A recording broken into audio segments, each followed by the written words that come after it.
Hey Froggy friends, Kirostyle here, welcome back to Umineko When They Cry, Episode 1, Legend of the Golden Witch. Thank you so much for joining me here on stream. Hey CB, welcome, thank you so much for the sub, I really appreciate it. I hope you enjoy. Hey Kua Ghost, good to see you. So, it's been a couple weeks since our last Umineko stream because I got sick and my voice was not doing so well. I'm better now, still not like 100%, but maybe like 95%, so I think we should be good. I've been wanting to do this for a while. It was unfortunate too because we could have had our last Umineko stream on Halloween, or like the day before Halloween, and we just couldn't because I just couldn't read. So we're gonna continue. Before we get started, I want to summarize a little bit of what happened last time. I'll just summarize the important parts just because it's been a while, and the parts that are relevant to today, knowing what is up ahead. I think we might be able to finish episode 1 today. If we do, it's gonna be a bit of a longer stream. Otherwise, I might break it up into 2, but we'll see how far we get. So, last time, Maria gave Badler and Jessica these scorpion charms because they were said to ward off bad luck. The adults had their conference. Turns out a lot of them have money troubles.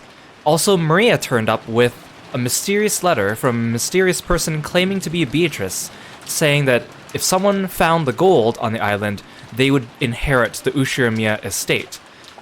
However, if no one does, then she inherits it. So that kind of made everyone a little bit anxious. So everyone went to sleep on the night of the family conference, and Natsuhi woke up, and Natsuhi put the scorpion charm on her doorknob at night, because Jessica gave it to her. And when Genji opened her door, they found bloody claw marks on the outside of her door that looked like someone was trying to open it from the outside but couldn't. Turns out that Goda was missing, so they couldn't make breakfast, so we had to look for him. Natsui went to go check on Kinzo and to tell him to come down for breakfast. She went in using Genji's key. When she went in, Kinzo was there. He refused to go down for breakfast, but he did tell Natsuhi that he thinks that she wears the golden crested eagle, the Ushiramiya family crest, upon her heart, which gave her a little bit of extra courage. But she was unable to convince him. She left, and turns out that Goda was not the only person that was missing.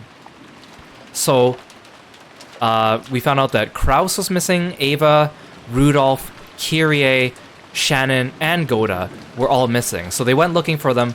We found on the garden shed there was a bloody magic circle drawn on it, and inside were the bodies of the 6 missing people with their faces slashed. We came back in, we found blood in the dining area, and Kumasawa prepared breakfast for everyone because Goda was unavailable. Natsuhi and Ava went over to check on Kinzo, and they went in and they couldn't find Kinzo at all in his study, and then came back. So that's kind of where we're at now. So the murder mystery has started, things are getting a little bit more intense, and they're only going to get more intense coming up from here. So again, thank you so much for joining me. Hey Psycho Reaper, hey Twilight Red Mage, thank you so much for coming in. Yeah, so if you're not sure what this is a visual novel. It's a murder mystery. We're on episode 1 of... There's 8 episodes, and they're really long. Okay, let's get going. After that, we ate the breakfast Kumasawa-san had made, which felt dry and tasteless. Of course, this was right after something like that had happened.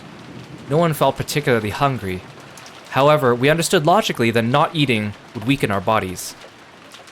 It would also be rude to Kumasawa-san, who had made the breakfast.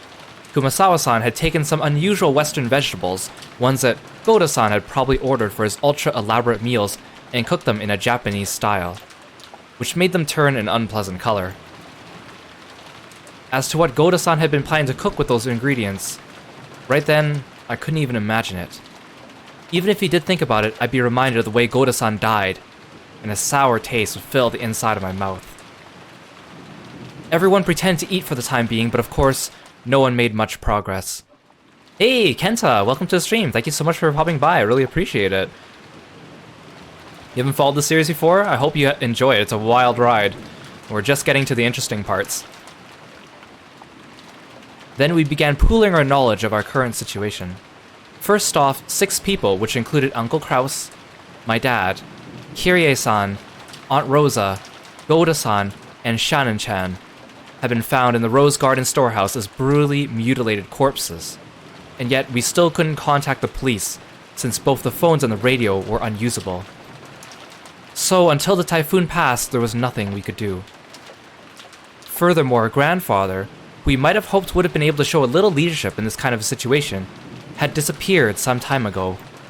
Goda-san hadn't made breakfast, so grandfather's stomach must have been empty, and if he had just been taking a casual walk, we should have been able to hear him whining about how hungry he was by now.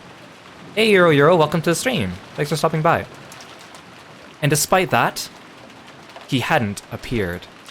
There was more than a small chance that he'd gotten caught up in this crime.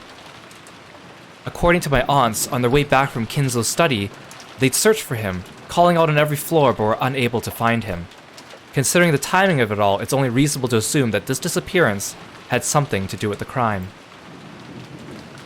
We figured Dad and the rest were probably killed in the dining hall and then painstakingly moved to the storehouse. So maybe grandfather has already been killed and dragged to some strange place which we simply haven't discovered yet. No one actually said it out loud, but this theory seemed extremely convincing. We will go check that all the windows and doors are locked. We must also consider a thorough search for father. The children must remain in this room. Eva-san and Hideyoshi-san, I'm sorry, but please stay here with the children. I'd like to ask you the same, Dr. Nanjo. I understand. I will wait here. Aunt Natsui followed the servants, Genji-san, Kumasawa-san, and Kanon-kun, out of the parlor. All that was left was Aunt Eva, Uncle Hideyoshi, Dr. Nanjo, and the 4 of us children, a total of 7 people. Let's all stick together and maybe watch some television while we wait. Though I doubt we'll find anything good in the middle of the day on a Sunday. Uncle Hideyoshi started acting cheerfully, trying to brighten up this gloomy atmosphere. Good show. Watch it. Watch it. Oh really? You want to watch TV, Maria-chan? Then come and watch it with your uncle. Maria was the only one who joined in. Even though Maria had been told of her mother's death, she didn't show the slightest flicker in her emotions. Was it really normal for a 9-year-old girl like Maria to act so much like a very young child? Everyone else's mood failed to improve, and they each sank absent-mindedly into their sofas. Aniki, can I ask you something? What is it? Just now in the storehouse, you said something about Shannon-chan in a ring. Did you give that to her? George Aniki didn't answer, but he hung his head and closed both of his eyes. There could be no clear response. Quit it, Battler! Figure it out yourself! You're right. I shouldn't have asked. That's right. It was me. Last night, I proposed to her. That was when I gave her the ring. I told her that tomorrow she should put it on whatever finger she wanted as her answer. Huh, I guess it was a pretty pretentious thing to say. And that ring had been on the ring finger of Shannon-chan's left hand. Well, several years ago, Shannon came to me asking for advice about you, George Nissan. I wonder what she could have asked. Shannon was always really bad at lying. It was obvious pretty quickly you were the one she was talking about. She asked whether it'd be okay for her to get close to someone, even though she was only a servant. She asked about what kinds of things boys like, what kind of clothes she should wear to make them happy. Lots of stuff like that. Well, I guess you could say I felt envious hearing her say that. So then, she was given an engagement ring. And it all ended right there. Different people value things differently, but being proposed to by a man, well, it could be the high point of your life. So last night I'm sure Shannon was happy. From the bottom of her heart. Happier than she's ever been since the day of her birth. George Aniki sighed deeply without raising his head, or maybe tears had risen to his eyes. It seemed Shannon was on duty at the guest house last night. Because she was too embarrassed to go back into the guest house with me, she went over to the mansion.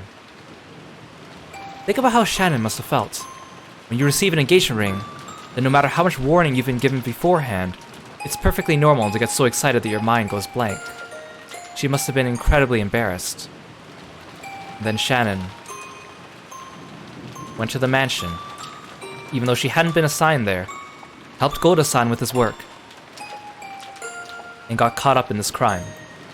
If only I hadn't given her that ring on that day, in that place, Shannon wouldn't have. Sayo wouldn't have been caught up in that crime. Ugh. Aniki, that's the one place where you're wrong. It's definitely wrong. So don't cry anymore.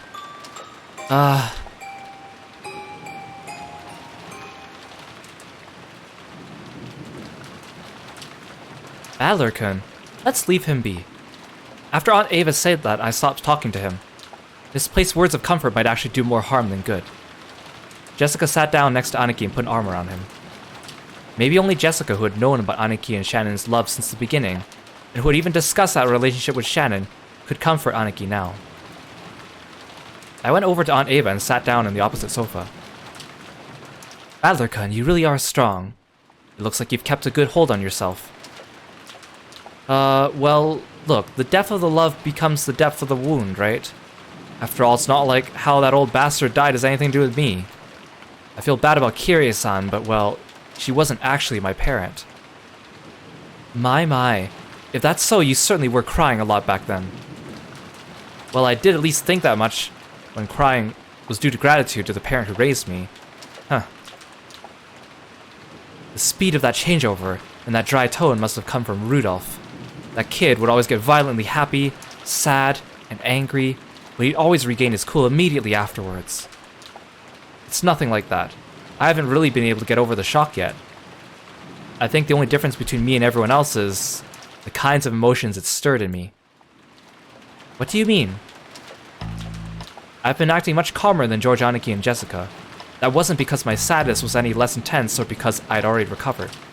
My sadness is simply getting replaced gradually with a different emotion. Rather than sad, I'd say I'm more pissed off. What bastard did this, and where? It's kind of been eating at me that I didn't get a chance to smack him upside that face. That was what I really wanted to do. I couldn't forgive myself if I just sat there overwhelmed with sadness and hugging my knees. Since the time Dad and the others were killed, this island has been covered by the typhoon, which means the bastard responsible for all this is still somewhere on this island. Yes, that would seem to be the case. I wonder if they're hiding somewhere in the dark forest even now. I felt like I'd had a very similar conversation with Kirie-san the night before. That's right.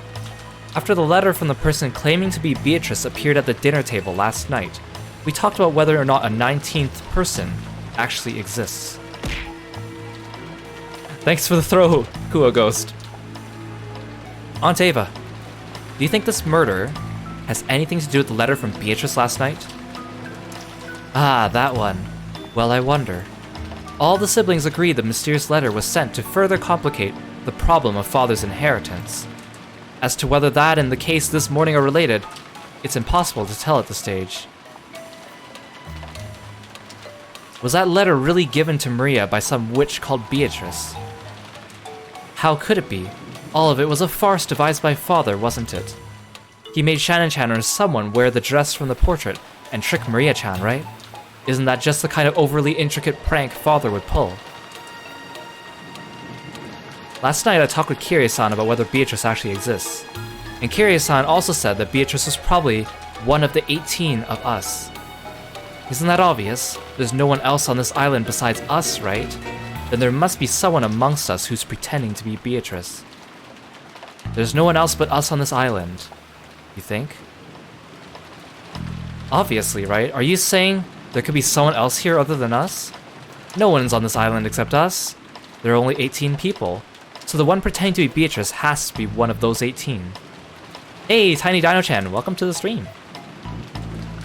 Kirie-san denied the existence of a 19th person by spinning the chessboard around. Even though Aunt Ava hadn't constructed an argument that complicated, her opinion was at least the same. Except if that's the case, our situation starts to look very ugly. At the time of Beatrice's letter, the whole thing could be passed off as a prank, set up by someone or another. However, if we're assuming there's no 19th person, we can't ignore this anymore. In other words, if there's no 19th person, then the culprit who killed Dad and the others is also one of the 18, right? So in other words, the person who killed them is one of the 18 people inside this very mansion right now. Aunt Ava smiled meaningfully. It looked like she thought this conclusion should have been obvious from the very beginning. The culprit carried the bodies of those 6 into the storehouse. But even that was an impressive feat, don't you think? That shutter is always closed and locked, right? In other words, in order to carry them into the storehouse, the culprit would need to unlock the shutter. Understand? Is it possible the shutter was left open by mistake that day? The servant said it's always kept locked. In other words, unless the culprit took the keys from the servant room, there's no way they could have opened the storehouse. I wonder if the key in the servant room was the only one. Genji-san said that was the case, which means the culprit knew where that single key was kept and took it. Just now I watched when Kanon-kun returned the key to the servant room. The wall was packed with keys and I don't think a novice would know where one of those keys went to. The culprit was miraculously able to find the storehouse key among all of those. Furthermore, even though the key didn't have a tag or anything sticking to it, they knew it was the key to the storehouse behind the rose garden. And that means they also knew where the storehouse was. I'll say it even clearer. The culprit knew the inside of the servant room well. Her argument was extremely plain and clear. If the bodies had been found thrown somewhere in the bushes of the rose garden, there wouldn't have been much to go on. However, if there was only one key to the storeroom in the servant room, and it was stored with such a large group of keys, a novice would not be able to tell them apart. This meant the culprit was someone who went into the servant room a lot and was familiar with the locations of the keys. The family members didn't normally go into the servant room, which means that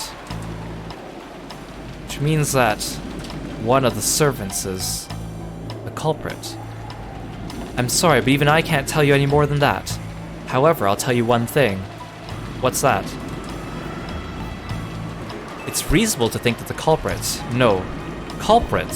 are multiple in number and fairly well armed. They didn't have to be, wouldn't they? Or they'd have to be, wouldn't they? They had to assault the 4 in the dining hall and kill them, drag a total of 6 bodies all the way to the storehouse beyond the rose garden, and arrange for that disgusting makeup and the graffiti on the shutter. There's no way that a single culprit could carry all of that on their own, right? It made sense. It probably would have been possible for a single person with enough time, but it would take so incredibly long. It was probably safe to assume that a significant number of people were involved.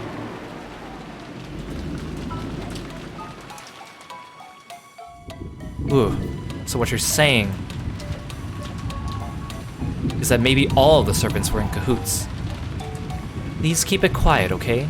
It wouldn't be right to voice mere speculation like this. And if it really is true, what would you do next? They might not let us leave here alive. This is an opponent who had no trouble killing Nissan and the 3 others. Right now, the only ones I can count on to fight with me are the 3 in my family, and maybe you, which comes to a total of 4 people, right? We're no better off than they were last night. In short, it'd be easy for the culprits to massacre the rest of us. I've been playing detective with Aunt Ava, trying to expose the person who had killed Dad, and the rest before the police did. If only I could cleverly penetrate the culprit's identity and stick the proof in their face. I've been so sure that, just like in one of those detective movies, the culprit would give up and surrender. However, the culprit would only surrender if there was no way for them to fight back. The culprits behind the crime on this island were far from helpless, and might even be able to massacre all the remaining people here. And on top of that, this island was like a giant closed room, cut off from the outside world by the typhoon. So they had a full day until tomorrow to kill, scheme, and camouflage themselves. In short, it wasn't a safe atmosphere where we can get very far by playing detective. To the contrary, we're at a stage where we had to be scared stiff, since playing detective might displease the culprits, and cause them to commit another mass murder. Well, it is just a possibility, right? But I can't bring myself to trust the servants yet.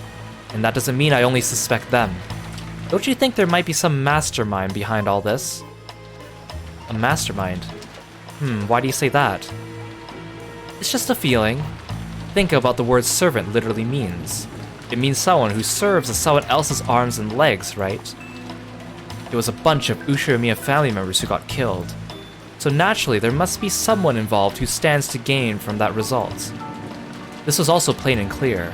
The Ushirimiya family had been right in the middle of discussions about how to distribute the inheritance when grandfather died. If this case followed the standard form of any classic mystery novel, the crime was definitely caused by someone with ties to the Ushirimiya family who was involved in the inheritance problem. Aunt Ava had probably read a few books in that genre herself. Her argument may have been a few blind assumptions in it, but it was a standard conclusion anyone might have reached. I think most people would end up suspecting the servants even if they used different reasoning to get there. Especially the story about the key to the shutter.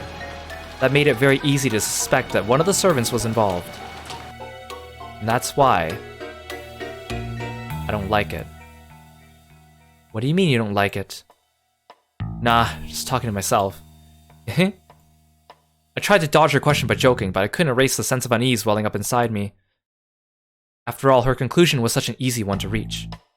A conclusion that anyone could reach. And I just couldn't be satisfied with that. If I tried spinning the chessboard around like I'd learned from Kiryu-san, this was exactly why a servant couldn't possibly be the culprit. If the servants really were the culprits, they wouldn't hide the bodies in a place connected to themselves. Why on earth would they use the Rose Garden shed if they were the ones in charge of the key that could unlock it? The police would probably immediately pursue whoever had been in control of the key. It was even possible that some other facts might come to light as a result. The more we think of the servants as the culprits, the less reason they had to carry the bodies into the storehouse. But what if they knew we'd think that and put the corpses in the storehouse for that very reason? No, that's completely impossible. When the police come and inspect the scene of the crime, they'll probably be able to uncover many things. No matter how carefully the culprits carried out that murder, some traces would definitely be found. In other words, they had everything to lose and nothing to gain. If you think about it this way, and look at the murder game from the culprit's side, it's hard to imagine why they'd want to call attention to the corpses. Once the corpses were found, it could result in someone sending a report to the police, or it might make the remaining people more cautious, or it might make the survivors start to search for the culprit. None of these things would make life any easier for the culprit. It's just like the words of the main character's mother in a novel I read recently called Higurashi no Naku Koro ni, a little self-reference there. Every story needs to have a beginning, a middle, and an end. Eliminating that beginning is essential for the perfect crime. Right now, we don't know where Grandfather is. We don't know if he's already become a victim or if he's one of the culprits. But this state of confusion must be beneficial to the killer.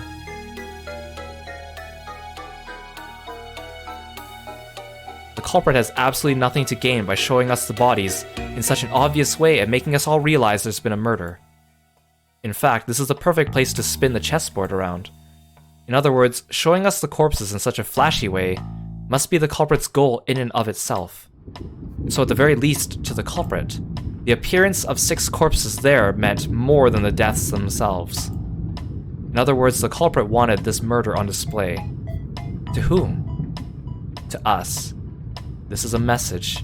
The culprit's trying to shove something in our faces. I don't know what it is. At this point in time, this vulgar mass murder isn't making me feel anything except a malice directed towards all of us. Malice towards all of us. Is it?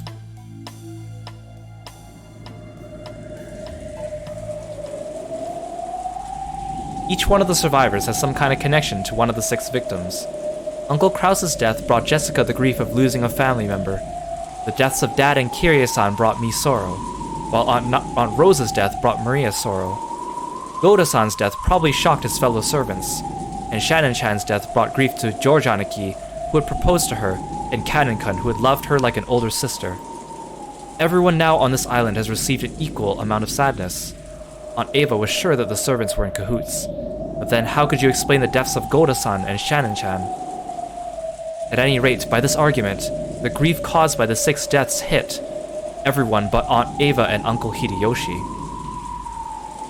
Even Aunt Ava, who had directed suspicion at the servants and acted as though she herself was beyond suspicion, could not be ruled out as a suspect. Yes, thank you for reminding me. I will drink water and keep my throat in good shape. Thank you. In the first place, she was able to argue that the servants were suspicious by focusing on the shutter's key. But if you look at it from a perspective of motive and who would gain, Aunt Ava's name rises to the top of the list.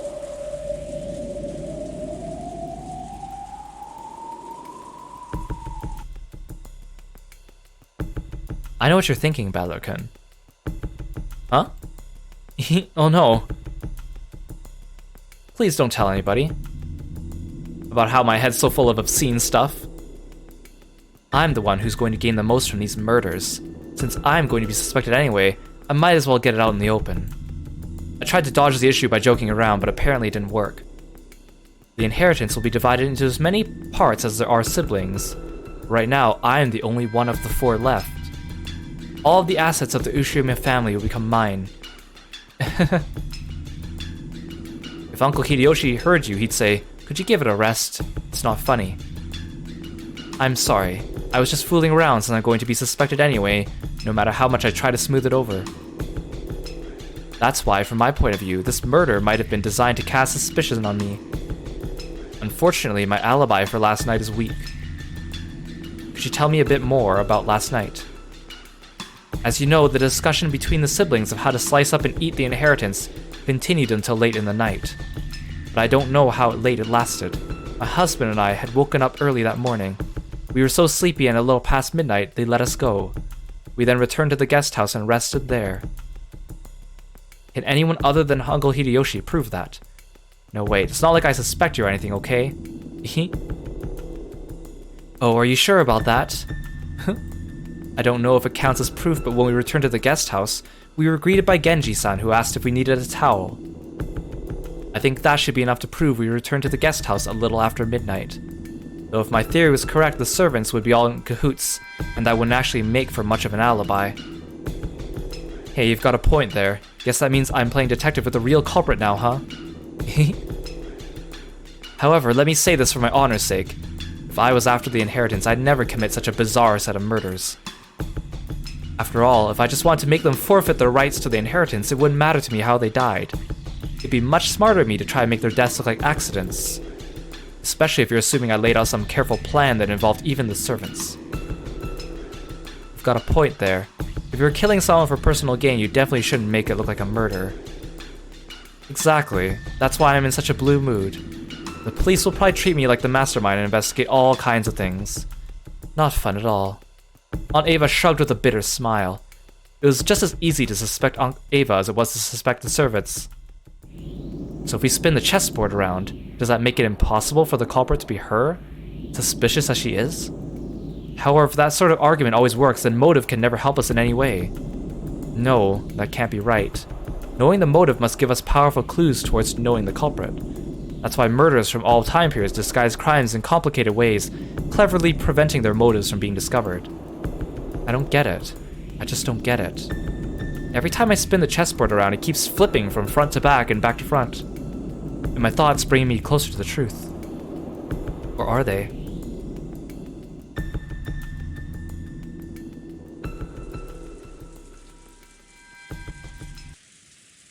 Aunt Ava didn't want to talk any more than that, so I folded my arms and headed to the window to cool my head a little. As I looked over the parlor, I saw George Aniki and the others gathered, talking. It looked like they were talking about the magic circles that had been painted onto the shutter. As Uncle Hideyoshi thought back to that time, he started drawing the shape in the margins of Maria's notebook. I see. Since Maria was second only to grandfather in knowledge of the occult, she might understand what it meant. I think it was probably something like that. There was a mark that looked like a variation of a cross, and then surrounding the circle all around the perimeter were these closely packed strange letters on all 4 sides of the cross, and in the 4 corners there was something written. It didn't look like the alphabet or anything like that. It was what they call ancient characters. And around the top of the circumference, there was a small mark. 5 small circles arranged in a plus sign and straight lines connecting them. Ah yeah, there was definitely something like that drawn there. Yep, there's no mistaking the shape. I don't understand the thin characters, but the arrangement was nearly the same. Everyone was staring down at the shape, so I stared down at it too. From what I'd heard, this has been painted on the shutter to the storehouse, with some material that looked like blood. I see. This sure is unsettling. Grandfather's probably the only one who'd want to draw something this weird. Seriously, where did he go? I want to grab him and ask what the hell this is supposed to mean. Jessica's voice contained impatience and anger. She hadn't gone so far as to say grandfather was the culprit, but she seemed sure that grandfather knew something about the culprit's background. Of course, if you were searching for a link connecting the Ushirima family to the occult, 10 out of 10 people would think of grandfather. Also, to a person who knew nothing of the occult, this strange mark would have no meaning. which meant that this might have been something addressed to grandfather. That's right, and the reason the crime was shown to the survivors was so they'd find this. In that case, where'd grandfather, the essential recipient of this message, disappeared off to? Does this shape ring any bells? Maria looked at the shape with a serious face. Maybe she was enthusiastic because this was her area of expertise. However, her appearance was that of someone separated from the events at hand, as though this thing hadn't been drawn on the shutter close around her mother's corpse. My first impression was that the design resembled a German cross. Ah, it certainly does have that kind of design. Does that mean it has something to do with Germany? The German cross was originally a crest from a religious order of knights, and was supposed to protect pilgrims traveling to sacred places. So in other words, this magic circle might have some religious meaning? This is starting to sound like gibberish. When I looked over at all of them, preparing to jump into this discussion, something shocked me. Maria was smiling, an eerie and incomprehensible expression on her face. It was almost as if she was making fun of everyone's ignorance. It was an expression I wouldn't have dreamed to find on Maria's face. And she laughed. That eerie, jarring laugh was something I didn't want to believe was possible, even though I was looking at it right in front of my eyes. You people aren't even close. Can't you tell just by looking? While everyone was busy being scared out of their wits, Maria kept on cackling happily by herself. And after a while, that laugh was suddenly and abruptly cut off. But her expression still looked like it belonged to someone completely different from Maria. This is the 7th magic circle of the sun. The characters are written in Hebrew. Give it here. Sure. Maria stole the writing materials from the stunned Hideyoshi's hand. She then started drawing another magic circle with a rustle right next to the one Hideyoshi had drawn. See? It looks sort of like this, right? Yes, it was. Maria, incredible. You really do know a lot. Jessica tried to smooth things over by praising Maria. Maybe she wanted to confirm that this was still the Maria we all knew so well, but Maria didn't answer her in any way in particular. Maria began swiftly writing unfamiliar characters in the corners of the shape. When Uncle Hideyoshi and Dr. Nanjo saw them, their eyes immediately began to open wide. Written on the top and bottom and left and right are the names of the angels who preside over wind, fire, earth, and water. Chasen, Aral, Forlak, Taliahad, and in the 4 corners are the names of the 4 great kings, Ariel, Seraph, Tharsis, Cherub. Is that what you saw? Even if they hadn't been able to correctly write what they'd seen, when they were once again shown something identical, it wasn't difficult for them to realize the two were the same. When Maria asked them whether it matched, Uncle Hideyoshi and Dr. Nanjo nodded over and over again. There's no mistake, that's it. I'm sure there were characters that look like that. How are you able to write something like that? There were also characters written around the circumference. I know. Like this, right? Maria quickly began to surround the circumference with more Hebrew writing. It's from Psalms of the Old Testament, from the 16th and 17th verses of the 116th Psalm.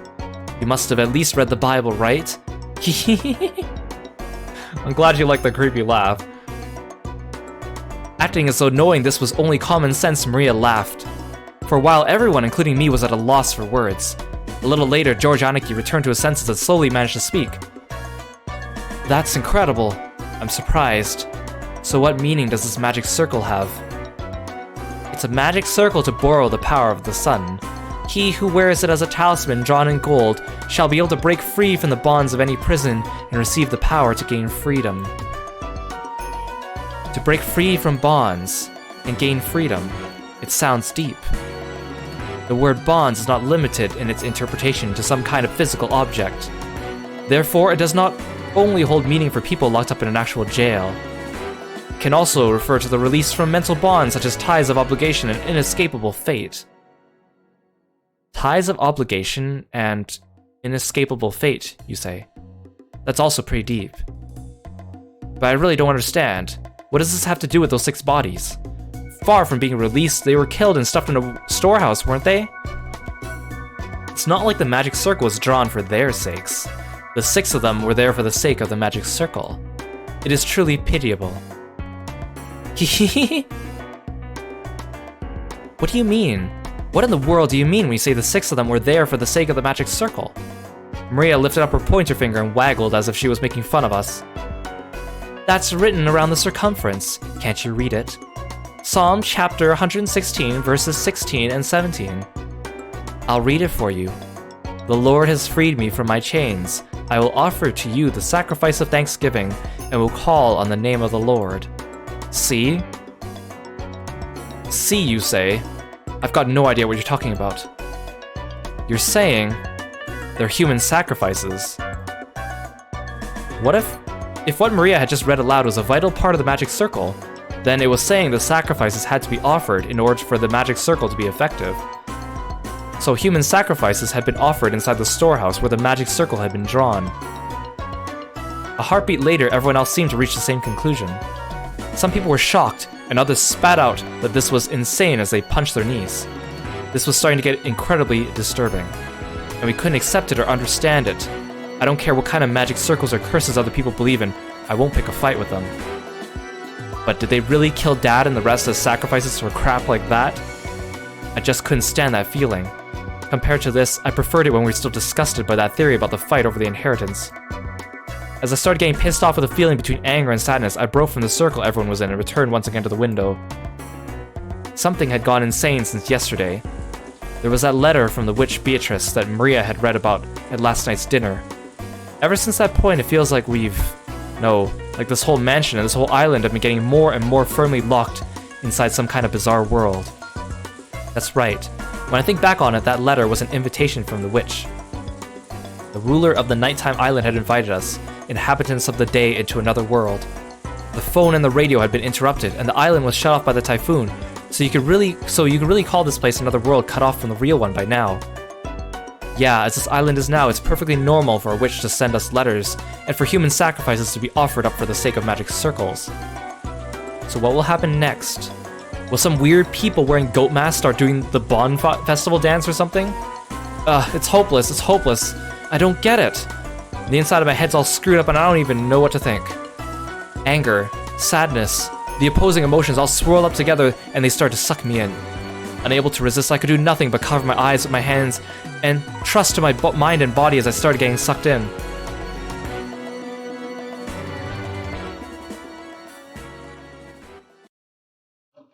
As I started losing heart, I began to recall a memory from when I was small.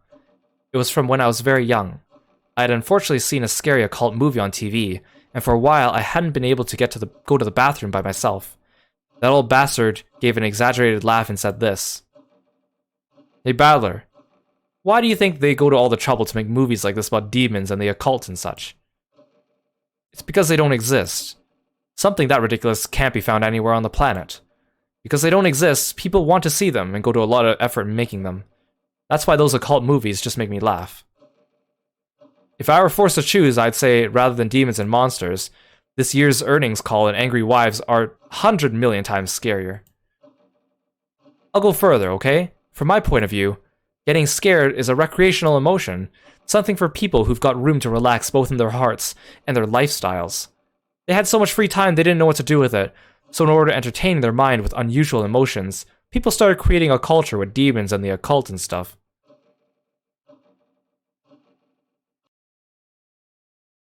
Seriously, why have I been acting so damn thick-headed? I was totally taking in. Don't try to mess with me, this is the human world. I don't give a damn about witches, demons, magic circles, and sacrifices. The human who killed Dad and everyone else is still on this island. That's all there is to it, right? The next person who started speaking to my heart was Kiryu-san. You see, in both chess and shogi, when you reach the very, very last stage of the game and get closer and closer to cornering your opponent, the number of optimal moves you could possibly make gets smaller and smaller.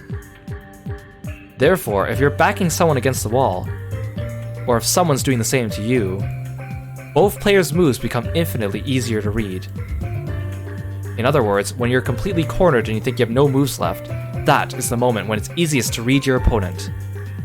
However, when a person is forced into a defensive position, they can't help but lose their ability to think clearly, so they aren't able to get their minds about their opponent's moves. That's when you spin the chessboard around. With all my strength, I slapped my face with both hands. Now my eyes were truly open. When you don't understand anything and you're completely cornered like I am now, isn't that the perfect time to spin the chessboard around? While on the defensive, we can't even guess at the culprit's scheme. If we spin it around and look at it that way, just what might we see? First off, at the time the culprit committed the murders, they knew the island was being cut off by the typhoon. Therefore, they should have understood that even if they carried out the murders, they wouldn't be able to get away early the next morning. In short, the culprit had begun without securing a way to escape. Furthermore, that bastard tossed the corpses in the storehouse, then was even kind enough to say, "Here they are," with that weird bit of graffiti. In other words, since we'd probably find the corpses sooner or later, they wanted to show them to us. If we'd all been dim and hadn't noticed the storage shed, the culprit's goal would not have been achieved, would it? If you think of it that way, that bastard of a culprit. Since this morning, they must have been watching our every move with bated breath.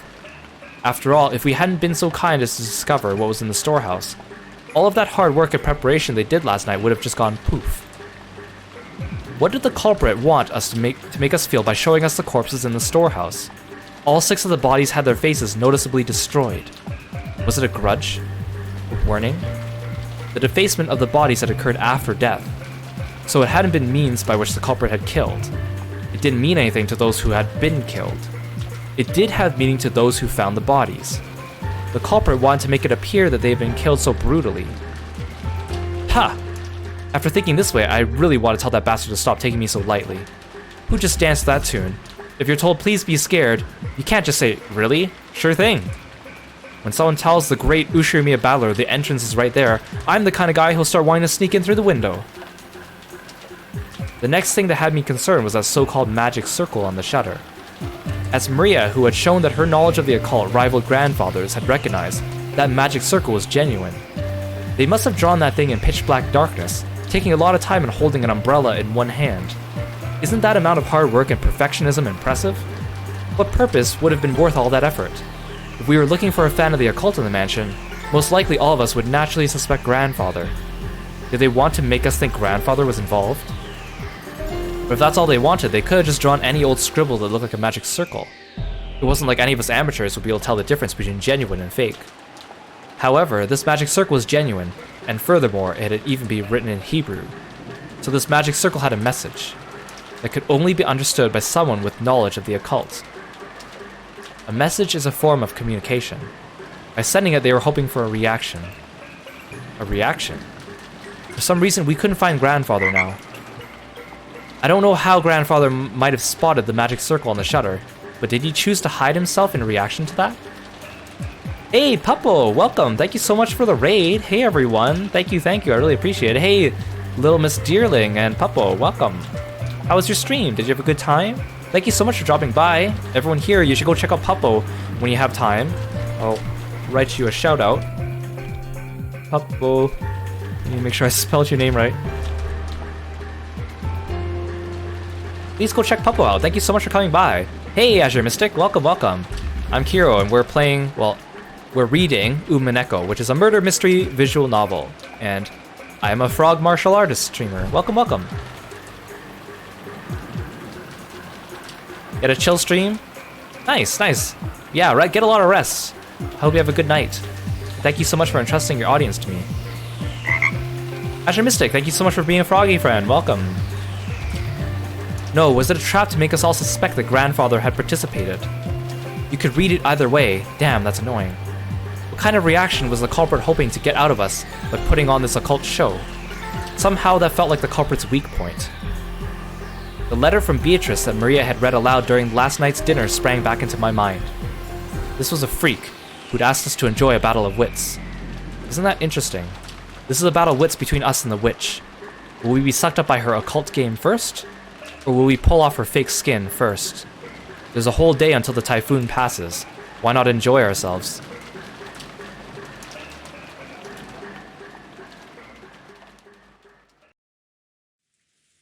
I finally noticed that the inside of the parlor had gone quiet again. Everyone had sunk into their favorite sofas, some deep in thought, some irritated, some acting depressed.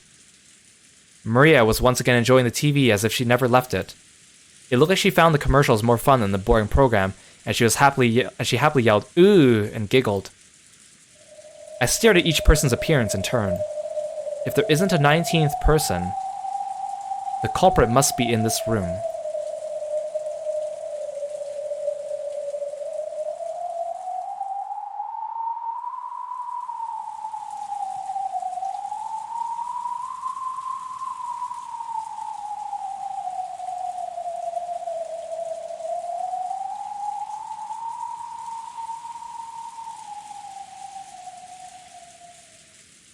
Right now, Aunt Natsu is searching the mansion with the servants, right?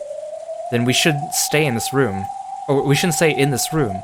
In this mansion is where the culprit has to be. After all, it's possible Aunt Natsuhi was behind this. And we still can't deny that one of the servants might be the killer. Anyone could be guilty. A social Neko, thank you so much for following me. Thanks for being a froggy friend. Welcome.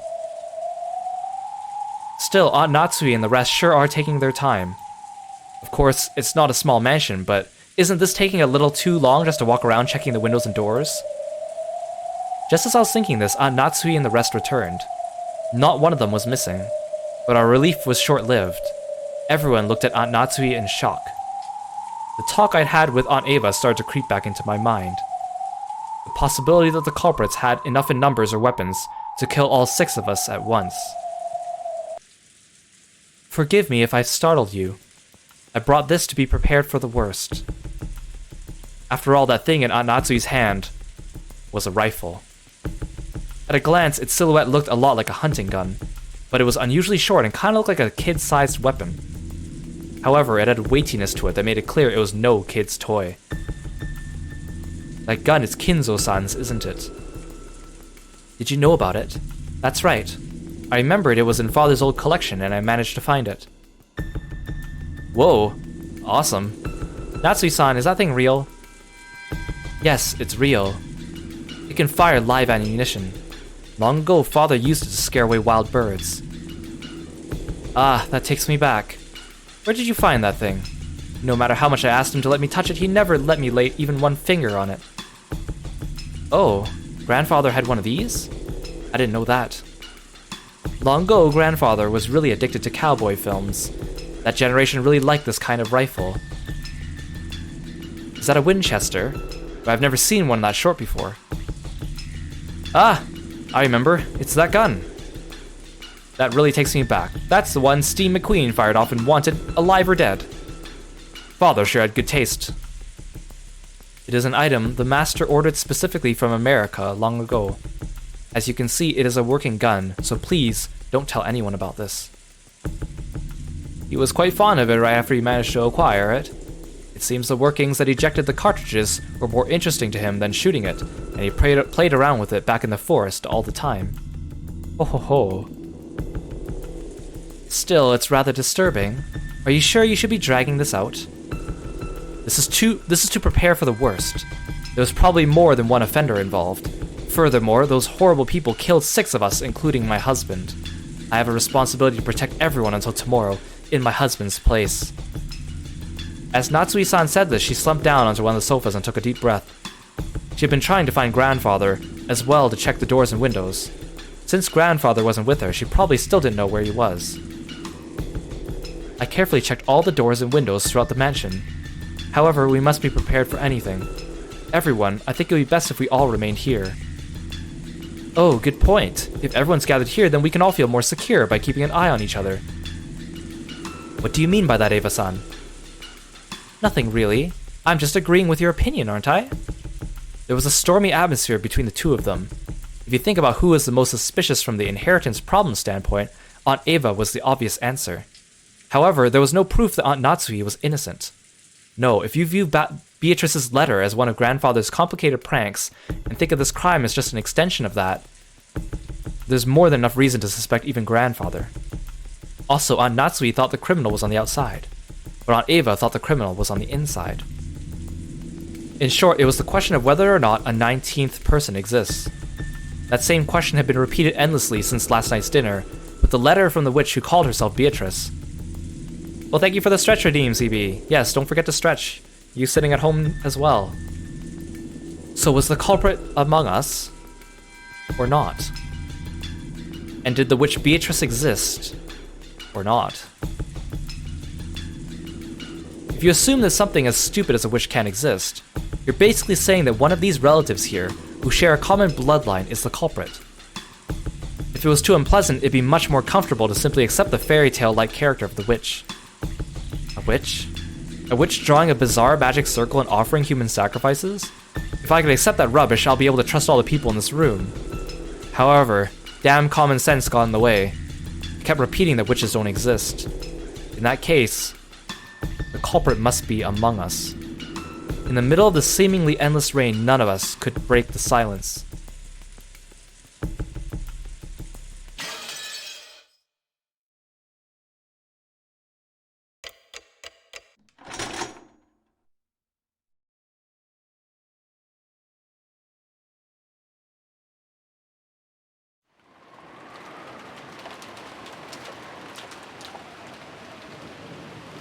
Lunch ended, and the servants removed the tableware and went to the kitchen. The wind and rain neither weakened nor strengthened, and the island remained cut off from the outside world. At first, it seemed as though Natsui planned to stop anyone from taking a step outside the room. But when it came time to prepare lunch, she finally realized this would be impossible. However, in order to avoid having anyone alone in the kitchen, she told the 3 servants to go together. Because of that, the servants were the first ones given the right to leave the stuffy parlor, which had been packed with 11 people.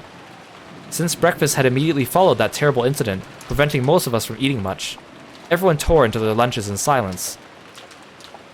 I will wash the dishes so you can rest a while, Kanin-kun, Genji-san. Do you want something to drink? I don't need anything. Kanin? I don't need anything either. You two must have been so busy and so early in the morning. It's no wonder you're worn out. The only noise was that of Kumasawa washing the dishes, which resounded throughout the kitchen. Genji and Kanin sat in some chairs a short distance away, their eyes lightly closed. Just as Kumasawa had said, those two had probably built up a great deal of fatigue. But that didn't mean they could let it show in front of the relatives. Avoiding that was one of their virtues. After the silence had continued for some time, Kanin opened his mouth and muttered, Shannon. Why did she have to die in such a horrible way? Forget about the manner of her death. It was nothing more than bad luck. You're right. It was nothing more than bad luck. They both fell silent once again. Kanin's expression was filled with grief. To think that Shannon-chan's actually dead. I still can't believe it. Poor thing. Not being able to see her again feels like a lie. I just wanted to see her smiling face one more time. Kumasawa spoke with her back facing them. After all, Kumasawa hadn't seen Shannon's corpse, so she had no trouble mentioning Shannon's face. When Kanin heard those words, it reminded him again of how only half of Shannon's face had been left, and his grieving expression twisted even further. Why did Beatrice-sama do that to Shannon? If she wanted to sacrifice, there were plenty of others to choose from. Why? Why? It was nothing more than bad luck. If we were less lucky, you or I might have been lying out there instead of Shannon. Or it could have been someone else entirely. Everything is left to fate. Genji-sama, you said the door to Madame's room was stained with traces of something like blood, right? The same substance that was painted on the shutter. Indeed, it was an unsettling mark, almost as though someone with blood-stained fingers had been trying to pull out the doorknob. No, scratch through the door. That sort of unpleasant mark. So does this mean Beatrice-sama came to visit Madame's room and tried to open the door, but couldn't? Genji thought back to the time he had seen those traces of blood on the door to Natsui's room. With the substance sticking to the door around the doorknob and the marks of something scratching against the door, it definitely appeared as though someone had tried to open the door but couldn't.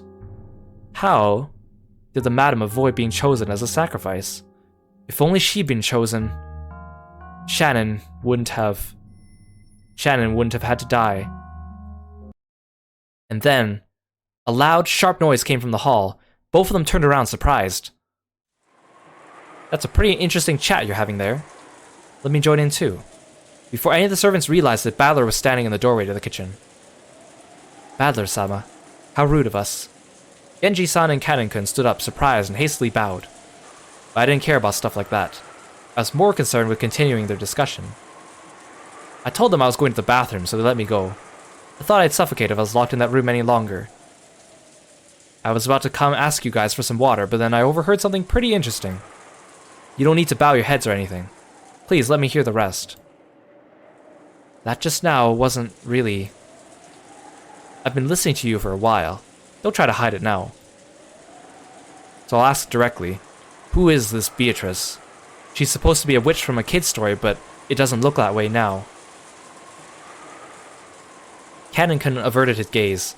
It was obvious he didn't want to talk about this, which only made me want to ask even more. While making an effort to smile, I grabbed the collar of his shirt. Last night, this would have been none of my business, but after this morning, everything's changed. Now that Dad and the rest have been killed, this is totally my business. I have the right to listen to this suspicious story, don't I? I glared into the Canon's eyes as he continued to avert his gaze in apparent pain. Since there was a big difference in our heights, Canon had to stand on his toes and it looked like it hurt a little bit. Battler-san, please let go of him. Canon-san isn't really hiding anything. Then you won't have any problem talking about it, right? It's lonely being out of the loop, you know? When I tried to further twist up his collar, Genji-san cut between us and spoke. In his expression were faint traces that he made up his mind to do something. Apparently he had no intention of hiding it. I can tell you about it. Canon only hesitated because you might have taken it badly, Battler-sama. Hesitating, huh? Not very manly of you. Whatever it is you're talking about, it's even more unpleasant having it kept a secret. Tell me about it. It's not like we have anything better to do before tomorrow comes. A slightly spooky story might be the best way to avoid getting bored. Genji-san and Kanin-kun looked at each other, then nodded as though they decided to talk. Understood. Please ask us anything. We will talk. Right. Then I'll ask. Who in the world is Beatrice? All I know is that she's a witch who lives in the forest of Rokunjima. I've heard it's a story grandmother or someone invented to keep people out of the dangerous forest. Is that wrong? No, it isn't wrong. It's as you say. Beatrice is a witch who dwells in the forest of Rokunjima. Battler-sama, I don't expect you to believe all this all of a sudden, but Beatrice-sama exists. She is a real person, the one who gave Master a vast amount of gold and who worked by his side for many years. Huh? Oh, come on. Is grandfather paying you to repeat everything he says? I laughed like it was a joke, but neither Genji-san nor Kanin-kun laughed. Not even Kumasawa Ba-chan, who was avoiding my eyes, flustered as she started washing the dishes. So unfortunately, I was the only one laughing. Painfully. Bitterly. I see, that's why Genji-san refused to mention it. If you really mean it, of course, I'll take it badly. So you're saying that a person named Beatrice actually exists? Yes. She has been working for the Master since before the mansion was built on this island.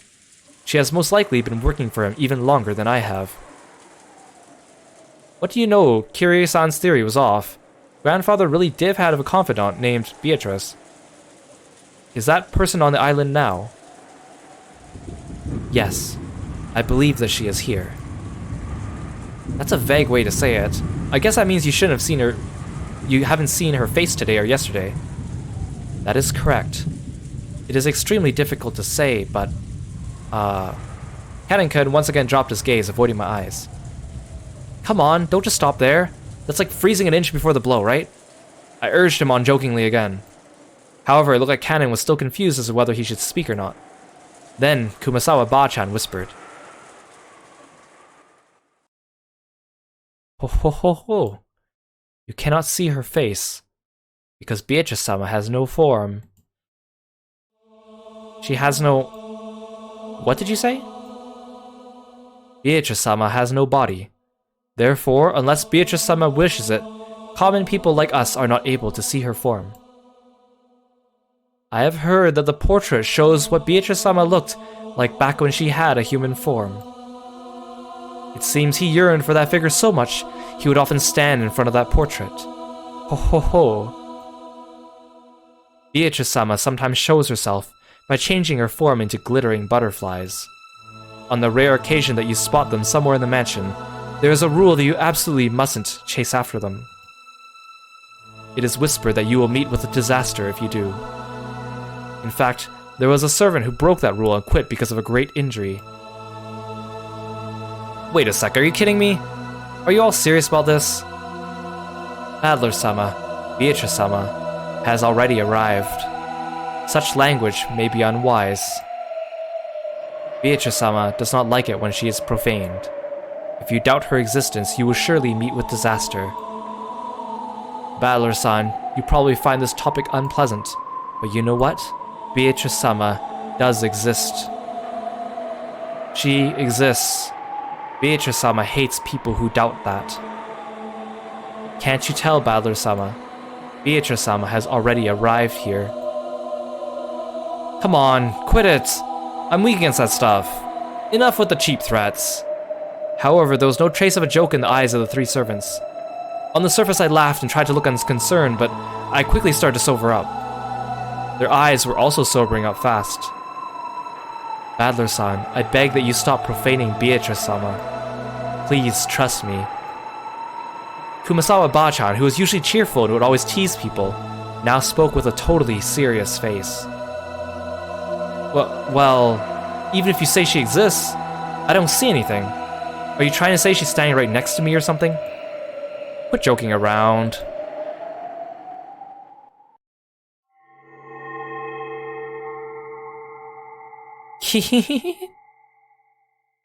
Just then, that unnerving laugh suddenly filled the kitchen. When I turned around, Maria was standing there by the entrance.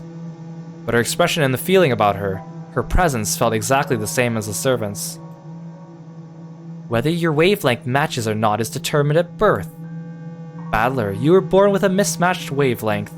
That's why you can't see her. That's why you can't meet with her. And that's why you can't talk to her. You're the type Beatrice hates the most. Maria laughed like it was funny, but it sounded extremely eerie. It was almost like she was laughing at me because I alone didn't understand. Do you want to know about Beatrice? Beatrice is a 1,000-year-old witch. With all the demons at her command, she can harness the power of alchemy to create the Philosopher's Stone and a vast quantity of gold. Grandfather built up all the vast wealth of the Ushirimiya family by making a contract with her. Yesterday I read Beatrice's letter, didn't I? That was real. Well, I guess it's pointless for me to try and force you to believe. After all, it looks like you were born without a trace of the sixth sense.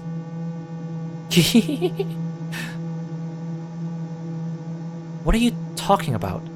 Witches? Demons? Who told you about that? I heard it from Beatrice herself.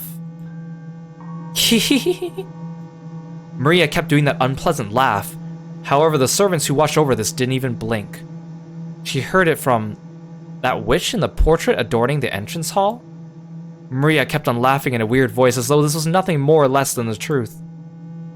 Maria, it might be rude to ask, but I'll ask one more time, okay? Who gave you that letter yesterday? Hey Ryuji, welcome to the stream. Thank you so much for dropping by. I got it from Beatrice. How many times must I tell you before you understand? You don't get it, do you? You can't see it. You can't believe it, can you? Just then, Maria's laughter suddenly stopped. Battler, you still don't understand. Beatrice-sama exists. She exists, you say, but where? Like I said, Beatrice-sama exists here. That's right. Now that I think about it, I've been feeling for a while now that the servants' eyes hadn't been pointed in quite the right direction. I figured they were just staring absent-mindedly, but that wasn't the case. The four here, Genji-san, Kanon-kun, Kumasawa-san, and Maria, everyone except me, was looking at a spot right behind me. Holding my breath tightly, I slowly looked over my shoulder. Of course, there wasn't anyone there. I've known that the whole time. However, everyone in the room except for me was focusing on that point as if someone was there. Beatrice is a mighty golden witch who has lived for 1,000 years. But since she can't show her form to humans of the wrong wavelength, she can't talk to them. And you know what? That's really sad. It means she truly despises it when people like you, who were born without a fragment of the ability needed to sense magic, deny that she exists. You're lucky, Battler. Good thing I gave you that charm yesterday, right? Don't you realize what kind of curse Beatrice would have put on you by now if you haven't been carrying it around? You really are lucky, Battler. Oh, that scorpion keychain. I thought that was just some cheap gift or something, but are you saying it really had some power?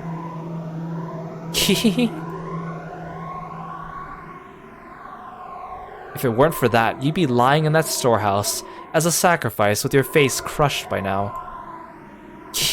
You're so lucky, Battler. I see.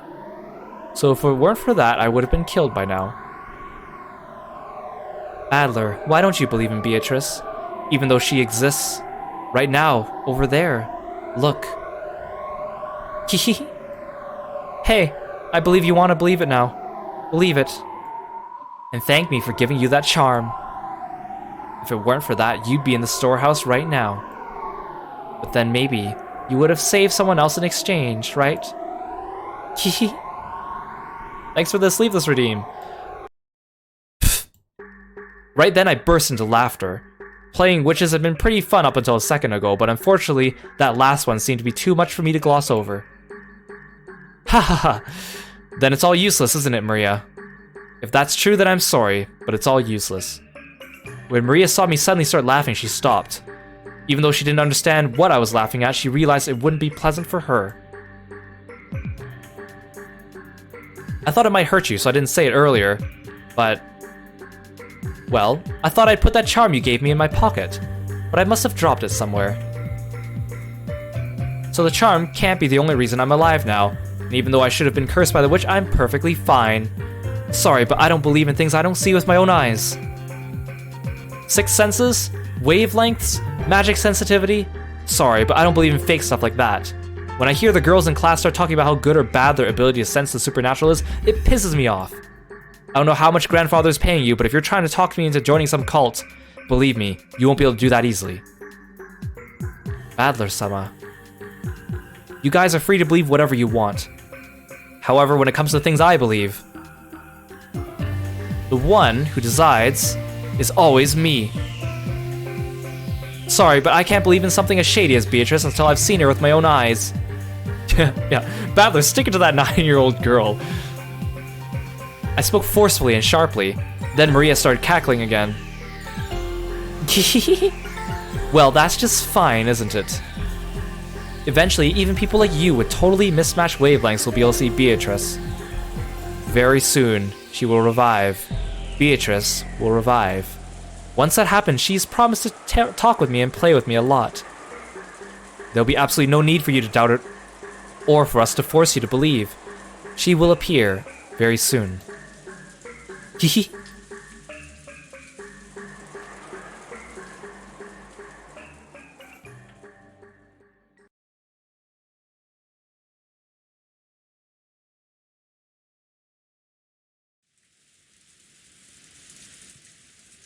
After a meal, some people tend to head to the bathroom, while others prefer to relax for a bit. It seemed that several people had left the parlor, just like I did when I went to the kitchen to drink some water. In the end, Aunt Natsui reluctantly retracted her order that everyone remain packed into the parlor, on the condition that no one headed out on their own or strayed too far.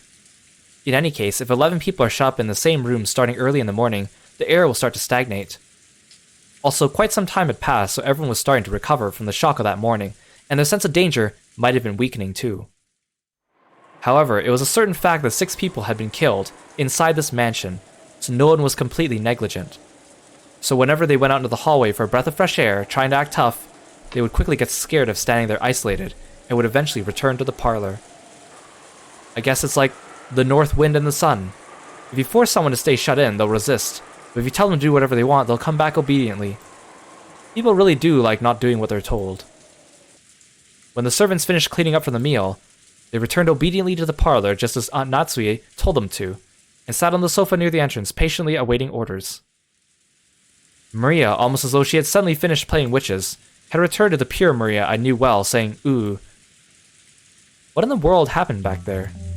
I hadn't felt even an atom of the presence of this person called Beatrice, who was supposedly standing behind me invisible. However, it felt like I'd glimpsed a little of that presence inside Maria. You're right. When Maria starts talking about witches, her personality changes. Adler-kun, you also saw it down by the beach yesterday, right? You mean that scorpion keychain? No, I don't mean like when her feelings were hurt.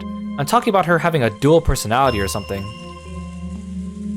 Yeah, that happens sometimes too. That thing Maria did when she was talking about the magic circle does happen every now and then. It's freaky though. Apparently Jessica had spotted that he Maria a few times. I just happened to catch it at a bad moment. I was pretty freaked out seeing it for the first time. So, what is that? Does Maria have a dual personality or something? Or are you saying that her spiritual sense really is that strong, and she's possessed by a spirit or whatever? No, I don't think it's that. Haven't you ever experienced it? When you're small, didn't you ever want to be someone other than yourself? When humans are born, no one has any individuality. However, when they reach their growth period, their sense of self starts to be born. They want to be different than other people. But since everyone else in their class is learning the same things at the same rate and being forced into the same lifestyle, of course they aren't going to find anything that makes them different from everyone else around them. Once they realize that, the first thing to do is start breaking the rules in what's called their rebellious stage. Since everyone else follows the rules, they want to show off their individuality by breaking them. So even those who try to act tough, mocking everyone around them and calling them childish, can actually be viewed as cute kids searching for themselves, if you look at it this way. Well, I'm lecturing about all this like I'm smart, but I actually got it secondhand from George Aniki. I myself was one of those embarrassing guys who thought it was cool to act like a little bastard. Well, that was when I was the age when you try to show off for the opposite sex. The main feature of the growing period lies in an impulse to break away from your life as a kid, like a chick trying to crack open the shell of their egg. Do you know what makes children and adults different? Age? Or do you mean size? No, it's experience. Adults can look down on children because children have very little life experience. The reason they snort at everything children say is because they think kids know nothing about the real world. Yeah, I understand that. When you're a kid, you talk like you've got life all figured out somehow, trying to act like an adult. No matter what kids say, adults just snort at them and say they're too naive, or that they'll understand when they get older or something. Well, it's probably true, but to a kid it's just annoying, like they're being looked down upon. I get it. It's a question of knowledge and experience. Well, I guess you're right that there's no reason to respect a person for their age if they've just wasted their lives. Therefore, during the period when they try to separate themselves from other children, they also try to take on personality traits different from those around them. And if knowledge and experience is what separates kids and adults, I get it. If they know something no one else knows, it becomes part of their identity. You know, when I was in elementary school, I learned things no one else knew, get things no one else had, wear things no one else wore, and became a bit of a hero for it. I'll bet you've done the same thing, Battler.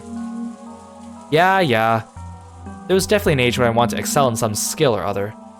I see, so that's because I was trying to separate myself from being a child, or going through my growing period, in other words. If you put a positive spin on it, the growing period forces you to separate yourself from others, thereby pushing you to gain skills and knowledge no one else has. This is also interesting from a sociological standpoint.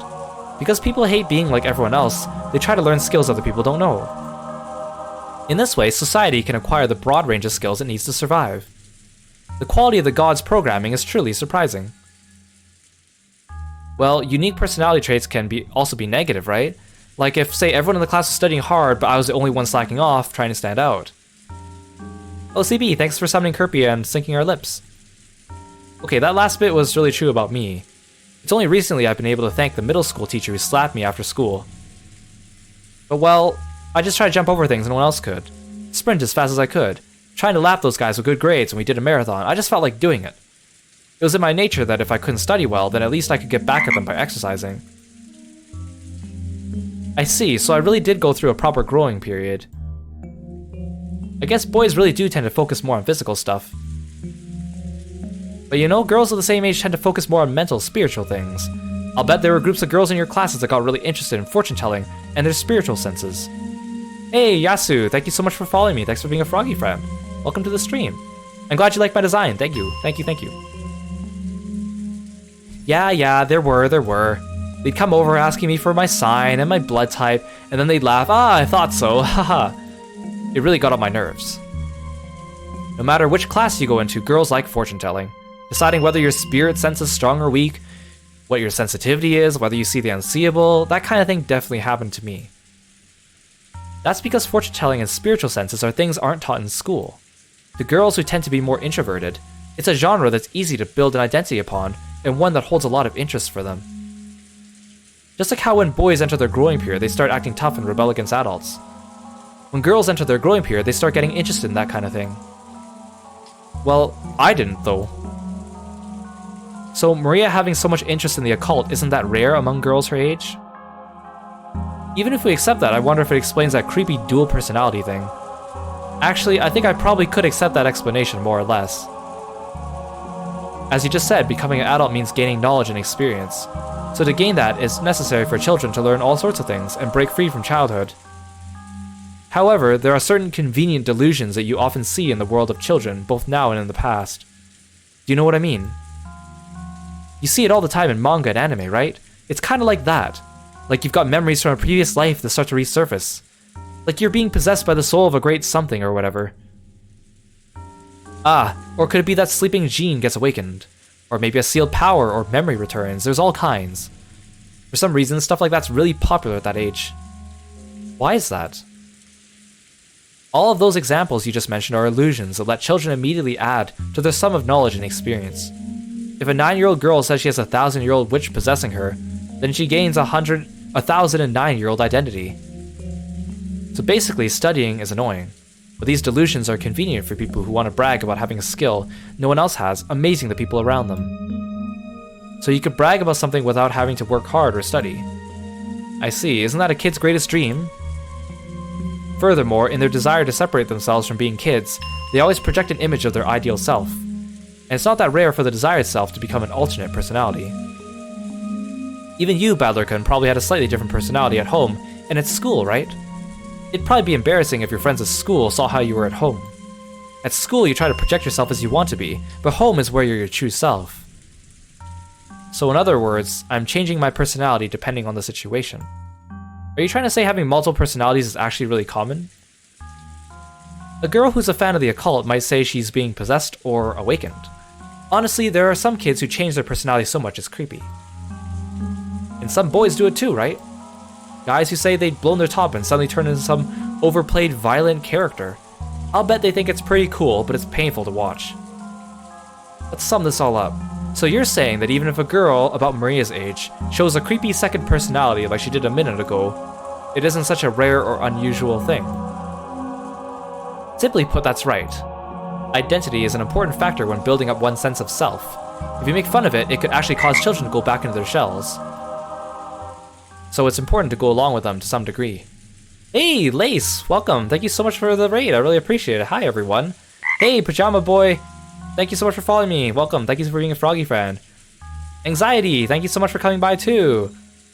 And Lace, thank you so much for redeeming the stretch redeem. Thank you so much, I really appreciate it. Hope you're all doing well, hope you had a good stream. I saw you were playing Final Fantasy XIV and then Genshin. If you guys don't know who Lace is, you should go check him out. Shout out to Lace. Make sure I spell your name right. Go check Lace out, really cool streamer, plays a lot of cool games, has a cool VTuber model. Ah! Thank you for the Chaos, Psycho Reaper. And thank you so much for being a Froggy friend, Anxiety. Welcome, welcome, welcome. Hope you guys had a good stream. We're playing Umineko When They Cry. It's a murder mystery visual novel, and we're getting into, like, we've had the first set of murders, so now we're discussing where to go next, I suppose. And if you don't know who I am, I'm Kiro. I'm a frog martial artist VTuber. Welcome.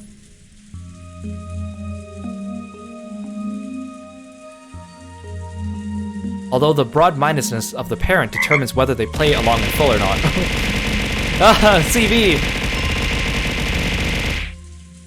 Thank you so much for the bits, I really appreciate it. Aniki, I can't believe you're single. You sound like you've already raised kids through middle school. So I wonder if Aunt Rosa also knew much about Maria's dual personality. She knew about it. Just between us, Aunt Rosa really hated it. She said it was unpleasant and that Maria was becoming increasingly isolated from the rest of the class. So anytime Maria started talking about the occult or laughing like a witch, she'd slap her. And it looks like Maria stopped talking that way in front of her. Maybe that thing back there was just a little game from a girl facing her growing period. Just a girl trying to show that she was different. Psycho Reaper! Ah, thank you so much for the bits, oh my gosh. You guys are so generous. Ah! 1,000 is a lot. Ah!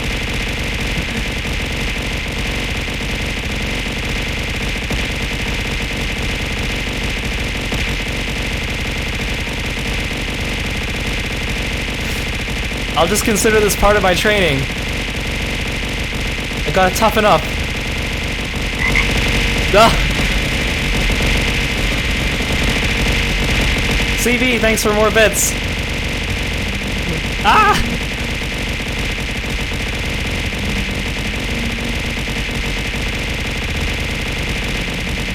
I'm training. Ugh. Maybe I'm gonna become the next murder victim in this visual novel. Thank you so much, everyone, for the bits. I really appreciate it. Again, Psycho Reaper and CB. Thank you, thank you. Yeah, just a normal Saturday night, getting pelted by bits. Just a girl trying to show that she was different and independent by holding interest in witches and the occult. And since she wanted to be different from herself, young as she was switching between her normal personality and the personality of her ideal, a witch. At first, I'd found that very disturbing, but after being lectured by George Aniki, it felt like this was a path everyone walked down at one time or another. I haven't told anyone, but when I was in kindergarten, I joined up with a little gang of kids trying to form an Earth Defense Force, saying we'd help protect peace on Earth. My face turns red when I remember it now. During what we called battle practice, we would chant, EDF! EDF! Just like usual, Maria was relaxing, immersed in the TV, oohing and laughing just like any girl her age. But on the inside, another personality, that of an ideal witch she respected and blindly accepted, was sleeping. Are you okay, Pajama Boy? You were laughing so hard you fell out of your chair and crying? I'm glad my pain is entertaining to you. But that wasn't anything extraordinary, it was perfectly natural for a girl of her age. I've calmed down a little. The shock from my bizarre experience in the kitchen just now was fading away. Oh, Lace, thank you so much for the gift subs. Thank you so much. Really appreciate it. That's so generous of you. Again, check out Lace when you have time. He's a very cool streamer. And a good friend. Thank you, thank you.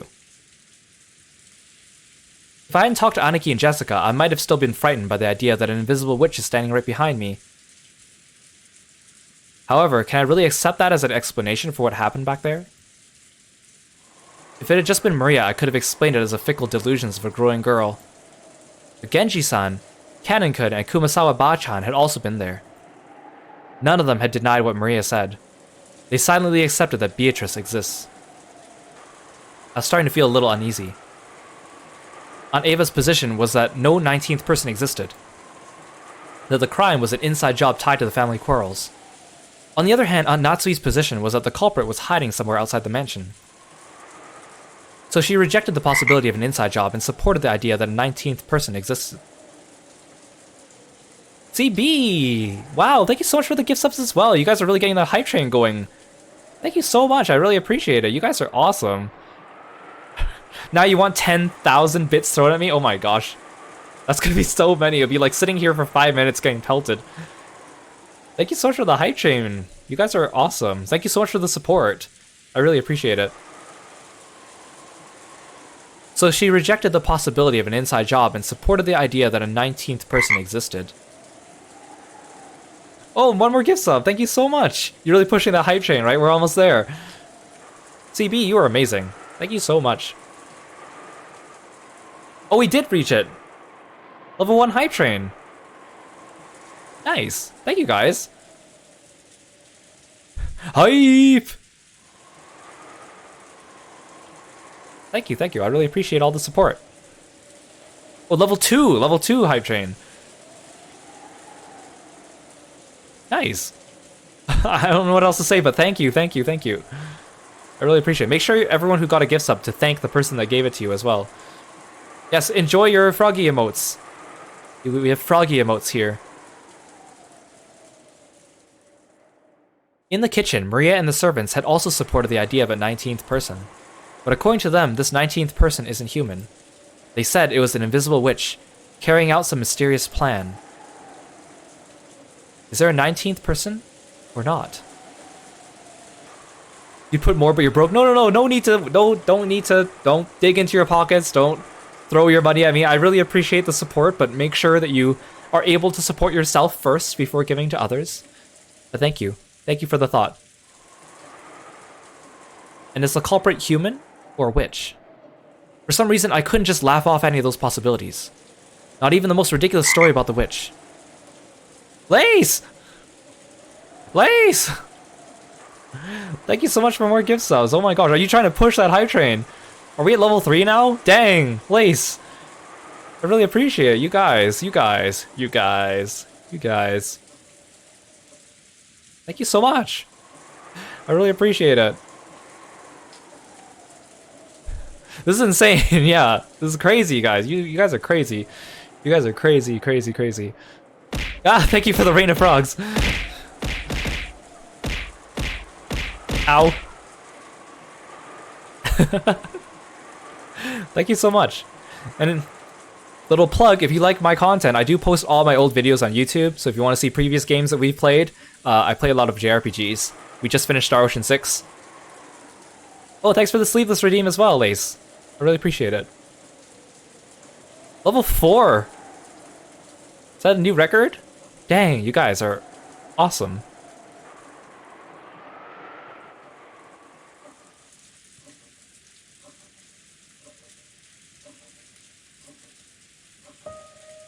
Oh, thank you for the stretch as well. Jessica, all I know about the story of the witch is that the adults made it up to keep the kids too scared to enter the forest. But is the story different here in the mansion? I feel the same way you do, okay? I think it was just a stupid ghost story that parents made up so their kids would listen to them. But I can't deny that the atmosphere inside the mansion makes it a little hard to say out loud. After all, grandfathers proclaim that Beatrice exists. And because of their position, the servants can't doubt that. Even Uncle Kraus and Aunt Natsui don't want to get into a fight with him on the surface, so they go along with it. So it's probably fair to say that doubting the existence of Beatrice is taboo to those who live and work in the mansion. Unlike the rest of us who only come here once a year. Is that right? You like my muscles? Thank you so much for the redeems. I'm glad you like them. Hey, P21P! Thank you so much for following me. Thanks for being a froggy friend. Welcome. Jessica took a deep breath in admiration. It looked like Aniki had guessed right. It's just like you say, no one really believes it on the inside. But on the outside, they accept that she exists. See, it's just like the way some people are about God. Even if they know God doesn't exist, they feel like it'd be uncouth if they actually said it out loud. How do you think the servants feel about it? Are they just going along with it because grandfather, their employer, says that she exists? Well, I don't really know the details. But between the servants, the story about Beatrice has been treated like a sort of ghost story. Remember yesterday when Shannon was talking to us down by the beach? The story about how one night, when she was doing the rounds in the mansion—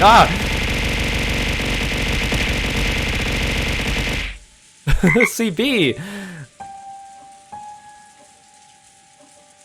Oh, that was Psycho Reaper this— oh no, CB gave the bits, thank you so much for the bits. Psycho Reaper, thank you so much for the gift sub as well. Dang, you guys really want to keep that train going, thank you so much. You're kinder than I deserve, thank you. That story about how one night when she was doing the rounds in the mansion, she saw something unsettling. She did say something like that, didn't she? Back then, I thought she was just being really nice to help improve Maria's mood.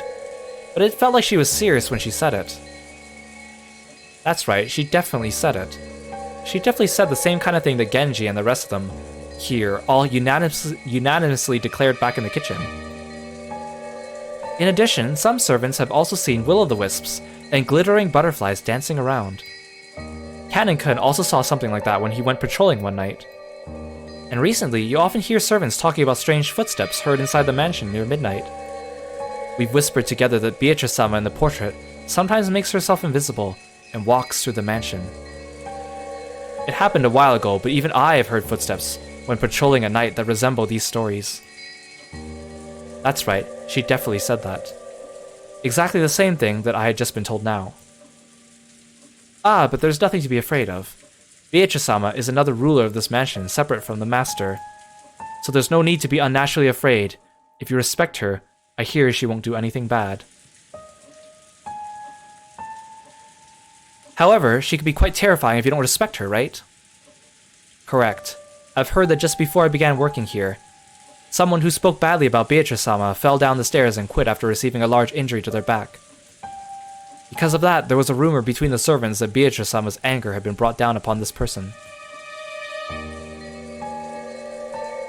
Yeah, dang, the hype train, man. Thank you so much, everyone. I deserve everything, Lace. Oh, thank you so much. You're too kind to me. I'm glad you guys enjoy the good vibes here.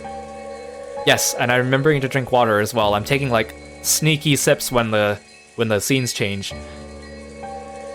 It's funny, we're sitting here, we're reading through like a murder mystery novel, we're going through like serious parts where they're talking about the culprits and everything, and we're just here having a great old time. Thank you. So to the servants, Beatrice's existence is just as credible as a story that if you pull pranks on Inari-san, you receive Kitsune-sama's curse. Hey, Nova! Thank you so much for following me. Welcome to the stream. I really appreciate it. Thanks for being a froggy friend. Of course, even though everyone accepts that curses and the like don't exist in the modern era, people are still afraid and still have little respect for them. You often see it when in a residential area, someone is building a house they call a Shinto priest for a ceremony to honor the god of the plotted land. You might think it was just a big waste of time and money, but it is said that if the workers don't do that, a big accident will occur, so they never neglect to do it. You like my voice? Aw, thank you so much, Lace. I really appreciate it. You also hear about how if an Inari shrine is carelessly removed during a town replanning, there'd be a curse by Kitsune-sama. I think I might have read somewhere that when the occupying forces were trying to expand an airport, they tried to remove an Inari-san that was in their way. And the workers kept getting struck down by mysterious fevers. Even in modern cities like Tokyo, it wasn't rare to see modern buildings packed all around an old Inari shrine, leaving the shrine left itself untouched. Pajama Boy, thank you so much for the raid! You were streaming as well? Thank you so much! Thanks for stopping by as well. I'm glad you guys are having a good time here. I really appreciate it. Please go check out Pajama Boy when you get a chance as well. Thank you so much. Do the good old manual shout out.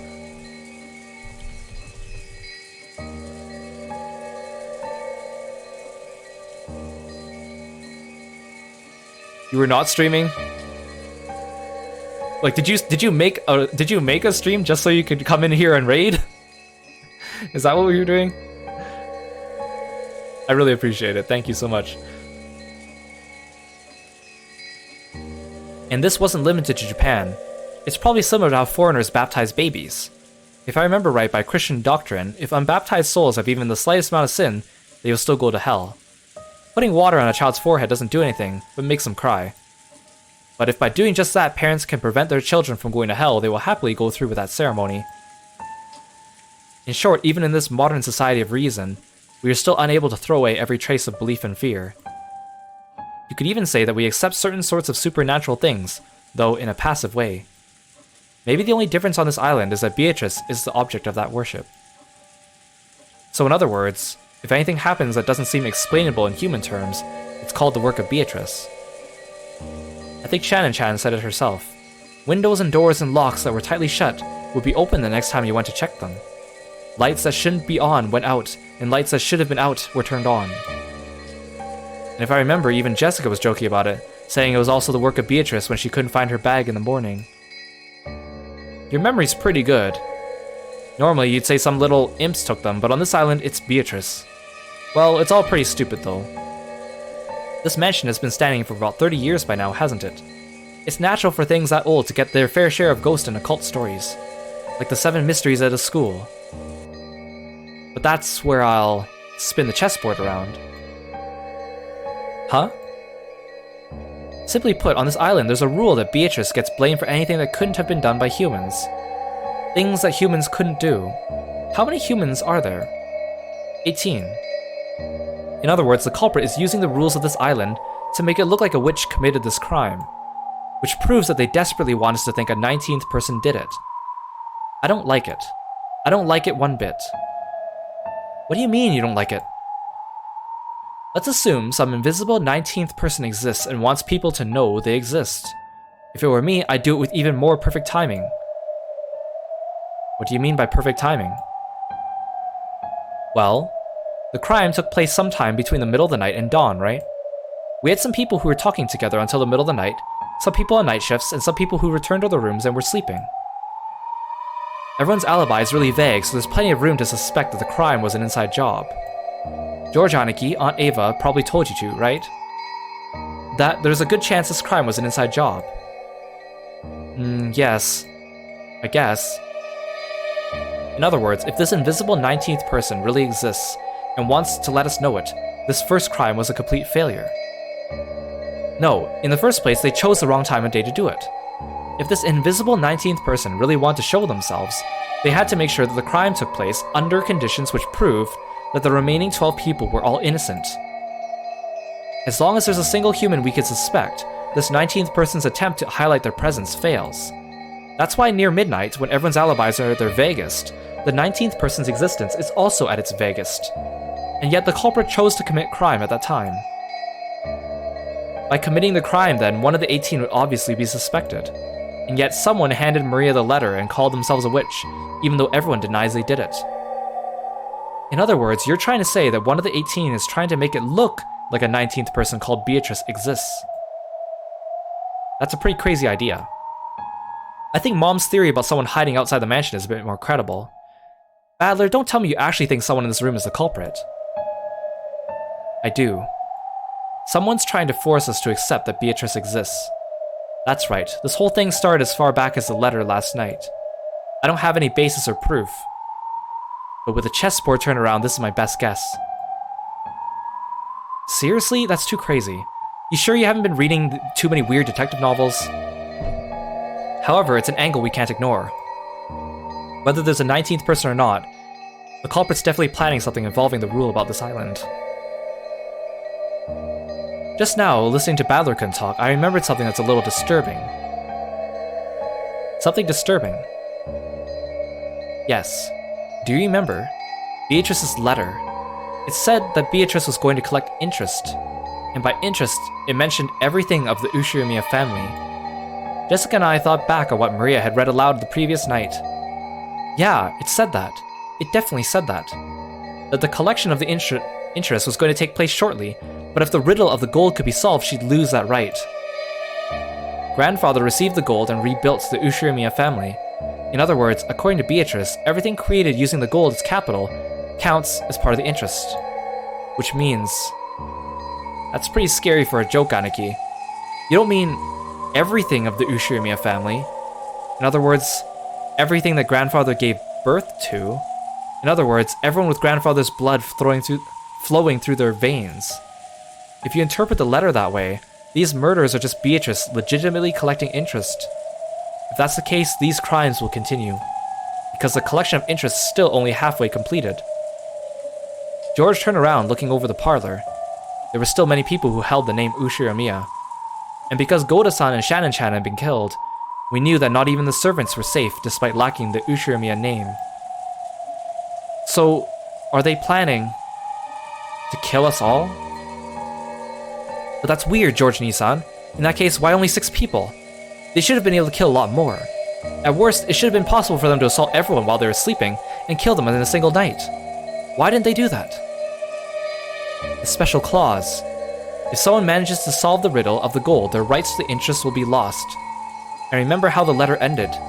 It challenged us all to solve the riddle of grandfather's gold. Jesus, it looks like we're finally understanding the culprit's message. In other words, the culprit's telling us to try and solve the riddle on the epitaph the grandfather had made. On top of that, they're saying that if we just sit around, they'll keep collecting the interest. I realize this is all based on several guesses that are way out there, but not everything that happens in this world fits together in a perfect line. Most of the events we don't understand are only individual points. By fitting them together into a straight line, we're beginning to understand. When the points at either end of the line are really close, the line itself is more logical and easier to understand. And when those points are really far away, the opposite is true. It's the distance between those points that makes us say our guesses are way out there. However, if the distances we span are too narrow, that means our thinking will be too narrow too. Is there a difference between making guesses and reasoning? Am I just using easily made guesses to try and force this crime onto a pattern I can understand? No, that's not it. When you're lost in the dark and searching around with your hands, what you're doing is relying on your imagination and making guesses. Only imagination can find the points that need to be tied together. Reasoning is nothing more than the act of drawing lines between them. If you can't imagine, you can't reason. What I'm doing now might be out there, but I'm sure it isn't a mistake either. Only the power of imagination can pull clues out from the darkness. And then I can use the power of reasoning to tie those clues together. It was a lot like the process of searching out an enemy's weak spot and striking. It's okay if I'm way out there. Find a weak point first. Then we can think about how to strike. Right now is the time to find points we can tie together later.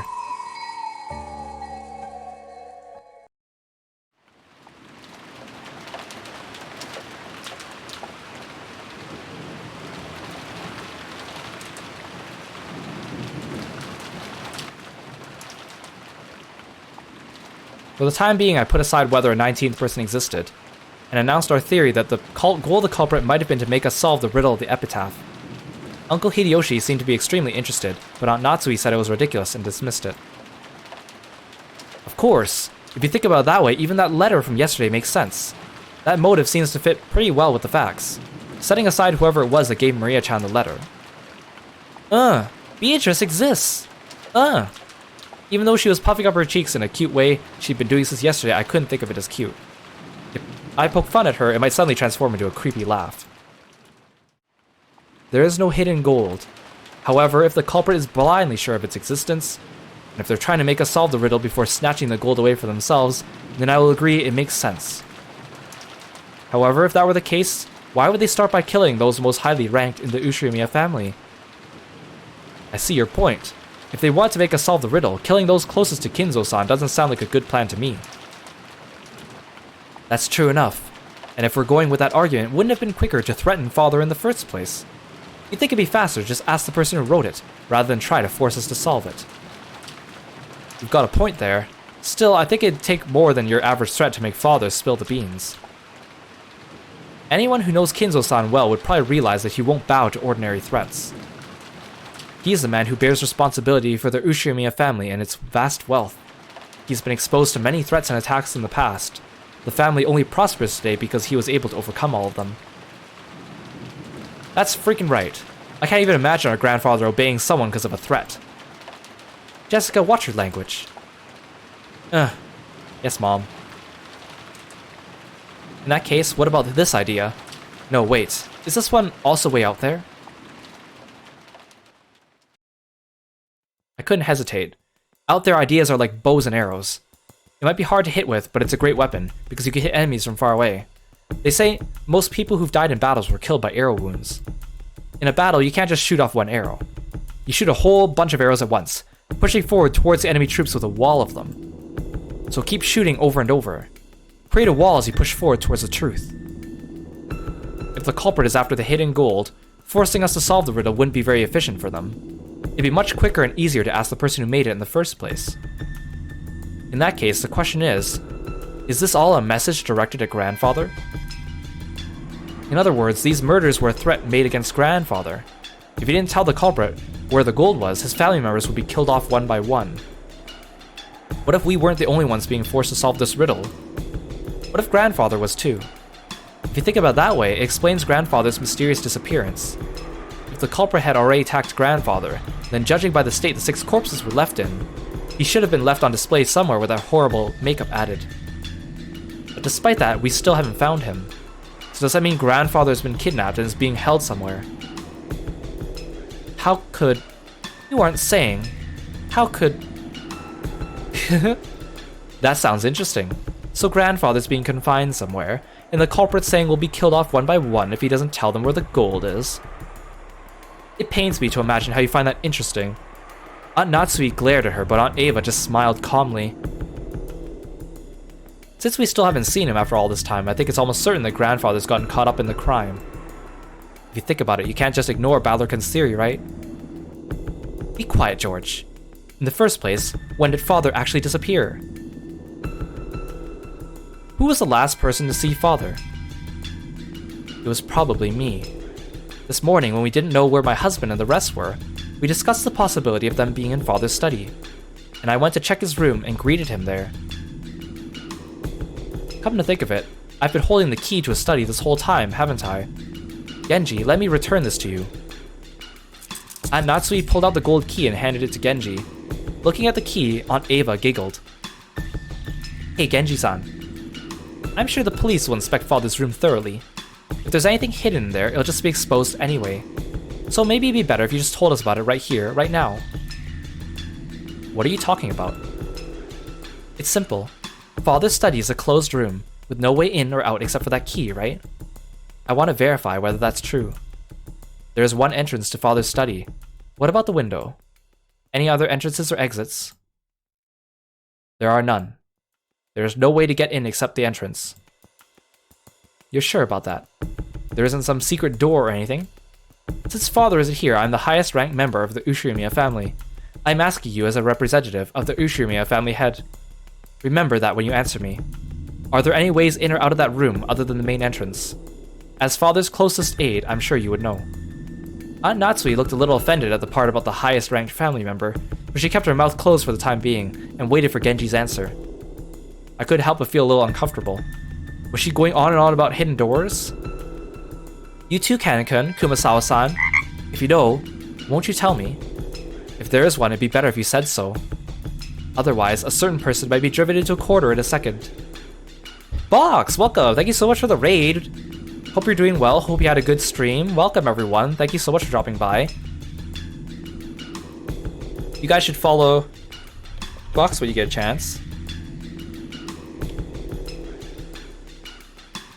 Very cool streamer and cool artist, plays a lot of different games. Go check them out, they're really cool. And thank you so much for trusting me with your audience, welcome. We're playing Umineko, which is a murder mystery visual novel, and there's been the first round of deaths, and we're trying to figure out who the culprit is. And if you don't know who I am, I'm Kiro. I'm a frog, martial artist themed VTuber. Welcome. And again, go check out Box, please. Otherwise, a certain person may be driven into a corner in a second. If we assume that there is a hidden door, then my argument comes to nothing. Aunt Ava didn't specify which person was about to be driven into a corner, but following the flow of the conversation, I had to feel that she was referring to Aunt Natsui. Mother, what are you talking about? George, stay quiet for a bit. What do you say? Genji-san? Kanen-kun? Or Kumasawa-san? Is there even a hidden door? Or not? Genji-san, when you remodeled father's study, you must have overseen the construction. I won't let you say you don't know. There is nothing like that in the master's study. You're sure? What about Kanen-kun? One who's allowed to wear the one-winged eagle? That's right. I'm sure. There is no such hidden door in the master's study. Kumasawa-san? No, I haven't heard of such a thing. What about Dr. Nanjo? You've had a close relationship with father. I have never heard of something like that. Very well then. So, are you ready? Let me begin. It's very simple. Everyone tilted their head doubtfully, wondering what Aunt Ava was starting to talk about so proudly. Aunt Ava laughed triumphantly, as though she was about to reveal a secret only she knew. Natsui-ne-san was the last person to spot father, right? I forget the exact time, but I think it was a little before 9 o'clock in the morning. Ne-san, do you remember? I ran into you just as you were coming out of father's study, right? Yes, I remember. What does that have to do with anything? And when was the next time you went to visit father's study? That was after we found the bodies of Nissan and the rest, right? Together with me, you went up to the study to report that we had discovered he wasn't there. By the way, Ne-san, at that time when you went to enter your father's study, did you notice anything? Notice anything? What are you talking about? Come on, you picked up some trash, right? A folded receipt. I do seem to remember picking up some trash. How is that relevant? I got that receipt when I bought some candy at a store before arriving at the airport. Aunt Ava pulled out a small bag of candy left out of her handbag. Ah, the receipt for that candy you bought back there. But mother, what does that receipt have to do with anything? George, stay quiet and listen for just a bit longer. Uncle Hideyoshi's expression was a little strict. Apparently he understood what Aunt Ava was getting at. It really was just a whim. I definitely didn't foresee anything. Or try to set up a trap for Natsui Ne-san or anything like that. Actually, about that receipt, Ne-san, you remember bumping into me right after the last time you saw father, right? At that time, I wedged this into the door to his study. So what does that mean? Are you saying no one opened the door until Aunt Natsui picked up that receipt? Wait a second, Aunt Ava. Wedging a receipt in would be obvious. It's possible that when grandfather opened the door, he noticed it, found it amusing, and stuck it back in the door. Jessica hurriedly argued back. She still didn't really know what this all meant, but she realized that whatever it would raise suspicions about her own mother. Yeah, Ava is so petty. Like this is one of my favorite scenes from the first episode of this game, is this conversation we're having about here. Of course, I folded the receipt up very high so no one else would notice it. But even if you assume that he saw it fall, he would have no way of knowing how high up the door it had been stuck, right? I checked it while Natsui Ne-san was taking the key out. The receipt was still stuck not 1 millimeter away from where I put it. I can't understand why you would pull such a childish prank. I'll bet you were the one who did that prank on the door to my room too. The door to your room? It was unpleasant to talk about, so I never mentioned it. But when I woke up this morning, there were signs of some prank on the outside of my door, which was probably the same red paint that was scribbled across the shutter. There were some unpleasant marks as though someone had been tearing at the door. Wait, what's this? Why'd you keep quiet about this till now? My apologies. Since so many horrible things have occurred since then, I completely forgot about it until this moment. I don't know anything about that. I'm not talking about your door, but the door to Father's room, right? Between the time you confirmed that he was in his room, and the time we confirmed that he wasn't, that door wasn't opened even once. How did Father get out if he didn't use the door? I don't know that. That's what I want to know. Natsui Ne-san, other than you, who else checked to see whether Father was in his room? Last night, the last time I met Kinzo-san was when we were playing chess, so I was with him until just before dinner. Who saw him after that? I did. I gave him his dinner last night. Yes, Shannon and I were with him. So at that time, Father was still definitely in his room. However, Natsui Ne-san, when you found out he wasn't there, it looks like all ways in or out of the study were closed, right? But even so, you said you met with him this morning. I don't understand why everyone has become so gloomy. Could someone please explain it to me? Father and Mother, are you saying that what Natsui says about meeting grandfather this morning was a lie? Like hell she'd lie about that. Mom's guiltless. Why would she lie? Jessica! I keep telling you to watch your language. All at once, the whole room was in an uproar. Aunt Ava and Aunt Natsui confronted each other across the parlor table, with George confronting Jessica. What the heck's going on?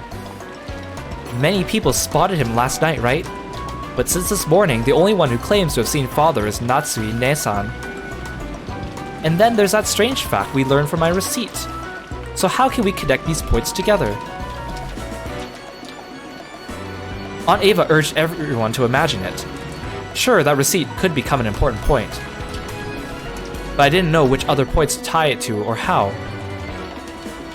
If we try searching for the answer Aunt Ava probably wants, we'll find that Aunt Natsui lied and acted as though grandfather was in the room this morning.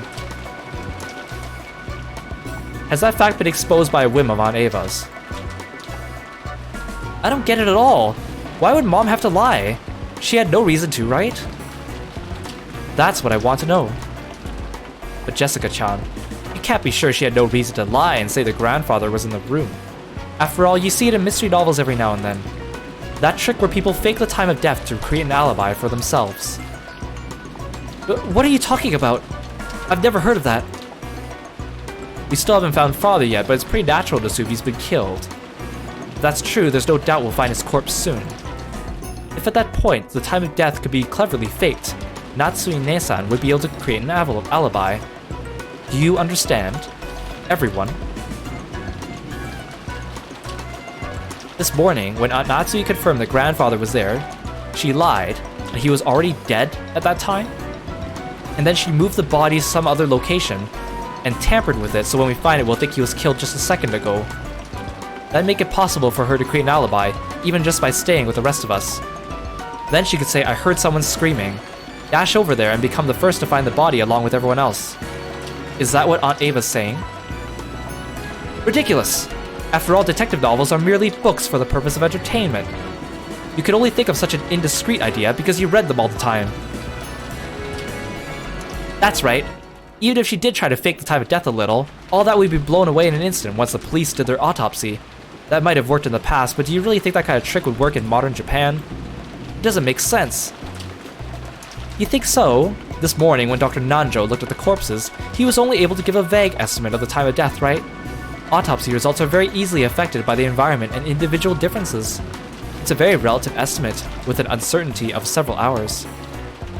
And unfortunately, the police's scientific investigation will have to wait until tomorrow. It would be easy to measure the correct time of death so accurately, even in modern Japan. Isn't that right, Dr. Nanjo? Examining a corpse is an extremely difficult task that requires both experience and instinct. I've heard that there's a very high chance of a mistaken diagnosis. I imagine it is very possible for a misreading of just a few hours to occur. However, for an alibi, that's more than enough. It's an old trick. It's a trick that works well enough.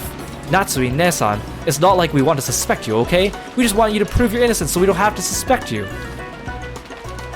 What is this innocence you want me to prove? This morning, I definitely met with father, and he told me to keep the one-winged eagle engraved on my heart. Are you denying that he said that too? I will certainly not permit that. I won't let you deny that father said those words. Or maybe father's body won't appear anywhere. Normally, a person has to be missing for 7 years before they're officially dead. Wouldn't that be a clever way to extend father's nearly finished life another 7 years and keep all his wealth for yourself? I can't let you get away with saying that. I can't let you get away with saying any more. I am Ushirimiya Natsuhi. Although I do not have the right to wear the one-winged eagle on my body, it's certainly engraved on my heart. What do you think you're saying to the wife of Kraus, successor to the head, and the one who will act in such a place? What's this? Are you going to shoot me with that gun? Go ahead. If only you just shoot. You're just desperate because you can't think of a way out, right? Do it! Just try to obscure the truth with violence. You... It wasn't like Aunt Natsu had been actually holding the gun at the ready and threatening anyone. But as she was egged on by Aunt Ava, she did hold it at the ready. Unsurprisingly, once things got to the stage, Jessica and Genji-san tried to stop her. Madam, please, calm yourself. Mom, you aren't lying, so there's no reason for you to listen to this. Calm down, Natsui-ne-san. All you gotta do is swear that father definitely was in that room. Why are you getting so worked up? That is correct. Natsui-san isn't lying. Shouldn't that be the end of it? Then I want you to explain. How did father manage to disappear from that room? The window was closed tight from the inside. The same was true for the door, right? This morning, if you really met with father, then you must explain how father disappeared from this unopenable door closed room scenario. If you don't, that means you're lying after all, right? How far do you plan to mock me? If you want to argue back, go ahead. That's right, try explaining it right here, right now. If you do, I'll apologize for suspecting you. How did father manage to get out from the closed room? I cannot explain, and there's no need for me to do so. Really? Then let me explain it. Let's take the best parts from my perspective and yours and come up with a more friendly explanation. I'll believe what you said about father still being in his room this morning. However, the next time the door was opened, father wasn't there. You don't have any objections so far, right? I have no desire to hear anything more you have to say. Shut your frivolous mouth. My reasoning goes like this, okay? I can confirm that on both occasions, you were the only one to go through that door. and the receipt proves it. So what's the answer to the puzzle of how father left the room? The window! He was sent out the window! Natsui-ne-san, you threw father out of the third-story window of the study into the courtyard! You! Madam, please, endure it. Eva-sama, please, stop this! After that, when you left and said you were going to check the doors and windows, you took father's corpse, which had fallen in the courtyard, and hid it. That was probably when you took some measures to fake the time of death, right? This ties in with the case regarding Kraus, Nisa, and the rest, and also the case regarding Beatrice last night. There's a really good chance we've got reason to suspect Natsui-san in all those cases. Normally, I wouldn't want to say this, but now that it's out in the open, there's nothing else I could do. Please, Natsui-ne-san, please explain how you could be innocent. Otherwise, I can't help but suspect you. Why me? Why must I, Ushimi and Natsui, be insulted like this? Looks like we got everyone's views on record now. It's useless. It's all useless, Aunt Ava. What do you mean, useless? Jessica looked up at me, hanging on to my every word.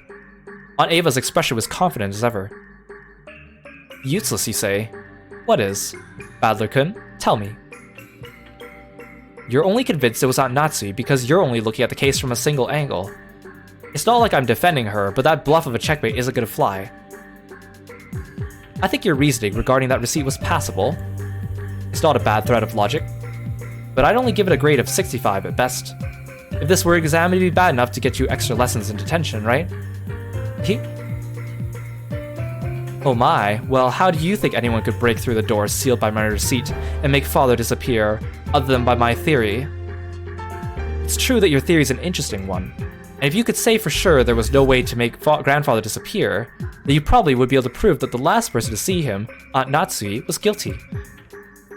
However, since there still is a possibility she's innocent, and these accusations are fake, we can't be sure about that.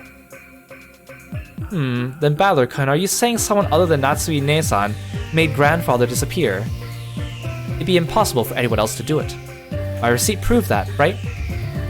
After the first time she visited that study, and until the second time when we visited together, the study was a perfect closed room, and when the seal was broken on the closed room, he was already missing. If that doesn't prove she's a culprit, what kind of trick could they have used? Like I said, Aunt Ava, only 65 points. So let's try spinning the chessboard around, shall we? The question isn't how someone managed to make grandfather disappear from the outside. We should think about how grandfather disappeared. From the inside. The door had the receipt stuck in it, so it couldn't have been used. He also couldn't have gone through the window, because you can't lock it from the outside. And when Aunt Ava visited the study, she checked to make sure it was locked. So the window also wasn't used. At that point, the study really was a closed room. We have to accept this. However, the study didn't remain a closed room forever. Once the seal created by the receipt was removed, it'd be possible for someone to escape by the door. In other words, the question isn't how Aunt Natsui made grandfather disappear.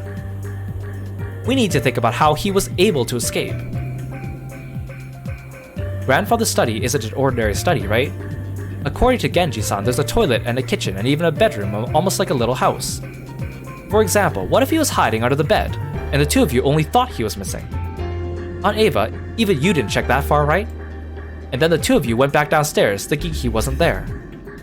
At that time, the receipt was already gone. In other words, if grandfather was hiding in his room the whole time it was a closed room, and escaped after letting the two of you go past him, we could crack this closed room right open. But what are you talking about? Why would father need to escape the room in such a bizarre fashion? Don't be so absurd. Yeah, it might be absurd. However, it still shows that there's a possibility Aunt Natsui is still being falsely accused. Your receipt wasn't perfect.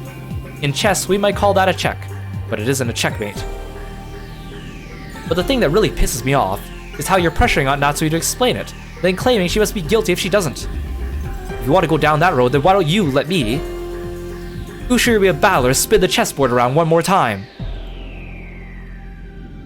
Aunt Ava, according to your own argument, you must explain to us why you and Uncle Hideyoshi couldn't have killed those 6 last night and then casually returned to the guest house.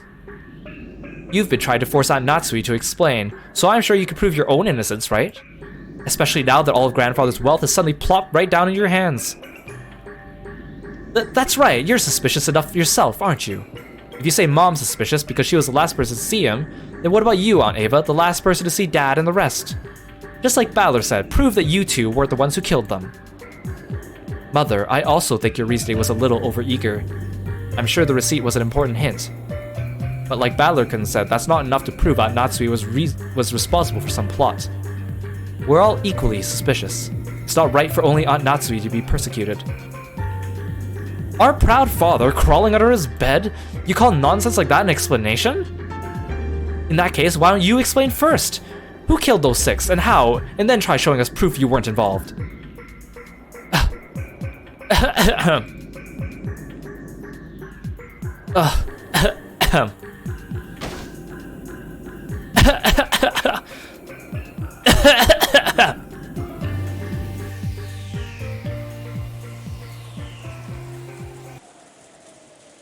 Milady! Milady! Jessica suddenly started coughing. At first, I thought she was just choking after yelling too loud, but before long I realized how painful it looked. Jessica kept coughing and choking down on her hands and knees. Jessica, hang in there! Dr. Nanjo! Jessica-san, your inhaler, quickly! No, wait, I have one with me. Dr. Nanjo pulled out a bronchodilator inhaler from his own bag, which was lying on the sofa, and handed it to Jessica. Come to think of it, 6 years ago, did Jessica sometimes break into violent coughing fits and have to use that? However, 6 years ago, I never saw Jessica look like she was in this much pain. Aniki, was Jessica's asthma always this bad? It's gotten a lot worse these past few years. It's no problem when she's normal, but when an attack comes suddenly, she can't stop coughing anymore.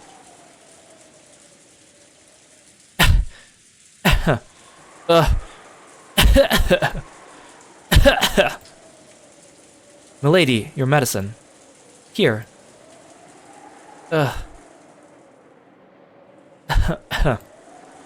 Taking the inhaler from Canon-kun, Jessica used it with a practiced hand. It looked like her throat would still itch for a while, but she had it under control. Are you okay, Jessica? You scared me. It's no big deal. Don't worry about it. Beads of sweat covered Jessica's whole body, and she couldn't hide her rough breathing, but it looked like her sun attack had calmed down for now. This disturbance had made the dangerous atmosphere up here until now seem slightly unfocused. But that's fine. That kind of battle of mutual suspicion is completely unnecessary. When you think about it, fighting alibis for each other and looking for the culprit is probably meaningless. After all, we're just powerless, ordinary people. And when the police come tomorrow, they'll definitely employ cutting-edge techniques and investigate this case thoroughly, solving all the riddles and arresting the culprit. Perhaps Balor-kun is right after all. Just as Natsui-ne-san is suspicious, I can't ignore the fact that I'm suspicious too. Arguing about that now will surely be unproductive. Everything will be fine if we just leave it to the police tomorrow. Don't you want to know too, Balor-kun? Who the culprit is? Don't you want to let them know the pain you feel from losing someone precious to you as soon as possible? I won't deny that. Even one day would be too long to let the wonderful bastard who's behind this go. But that doesn't mean I want to suspect one of the 18. Even though I said what I said earlier, I don't want to suspect you, Aunt Ava. To me, you're an awesome aunt who's always fun and playful. I don't want to trade insults with an aunt like that. I wouldn't want to do that with anyone here. Right? Everyone? Thank you for enjoying my peak voice acting. I feel the same way as Balor-kun. It's pointless to trade insults. It's probably just the stress built up because so many people have been crammed in one place since morning. Probably. It is only natural. It may not be my place to say it, but I think we should all relax as much as possible.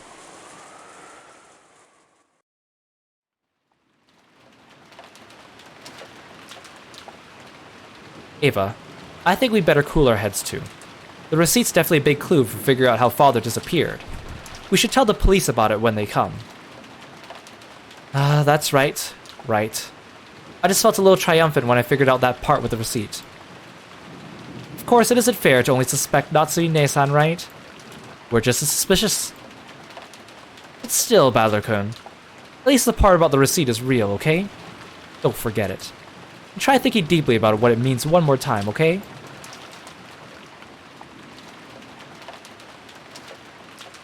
Aunt Ava and Uncle Hideyoshi stood up. It looked like they planned on leaving the parlor. In the end, it's pointless for us to keep playing detectives. After all, the police will reveal everything anyway. That's right. Even if we don't play this detective game, the typhoon will pass. And when those lively seagulls return to the harbor, everything will settle itself. That's right. If you think about it, this kind of crime is completely trivial. It would definitely be resolved. Even if we do nothing. When the seagulls cry. Natsui-ne-san, I take it you don't want to see my face anymore. I feel the same. If I remember correctly yesterday, you had some rooms prepared for us in the mansion, so we wouldn't need to go back to the guest house, right? Those should each have a bath and a toilet, as well as a lock and a chain to secure the door. There's even a bed to lie on. My husband will be able to watch TV without having to fight with Maria-chan over which channel to watch, right? Do whatever you want. But make sure to be cautious. Thank you, Ne-san. And mind your own business. I'll be counting on you to keep an eye on everyone, okay? Because the culprit is definitely here.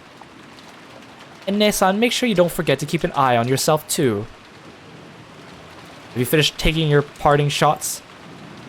Yes, I'm finished. See you, Natsui-ne-san. Genji-san, let us know when it's time for dinner. Until then, we'll lock ourselves in with the chain. Genji, Cannon, escort them to the guest room. We'll be fine. I hate shady escorts. In fact, I'd be more comfortable if nobody leaves this room until we reach ours. Let's go, George. I'll stay here with everyone. George, the culprit is in this room. Do you plan on staying in a place like that? Leaving this room would be the same as suspecting one of my relatives. I can't believe anyone in our family is capable of something that horrible. George, darling, you tell him too. George is already an adult man. If his code tells him not to leave this room, then it's up to him. Let him do what he wants. Father. Aunt Ava and Uncle Hideyoshi left. The only voice that called after them was the sound of the rain.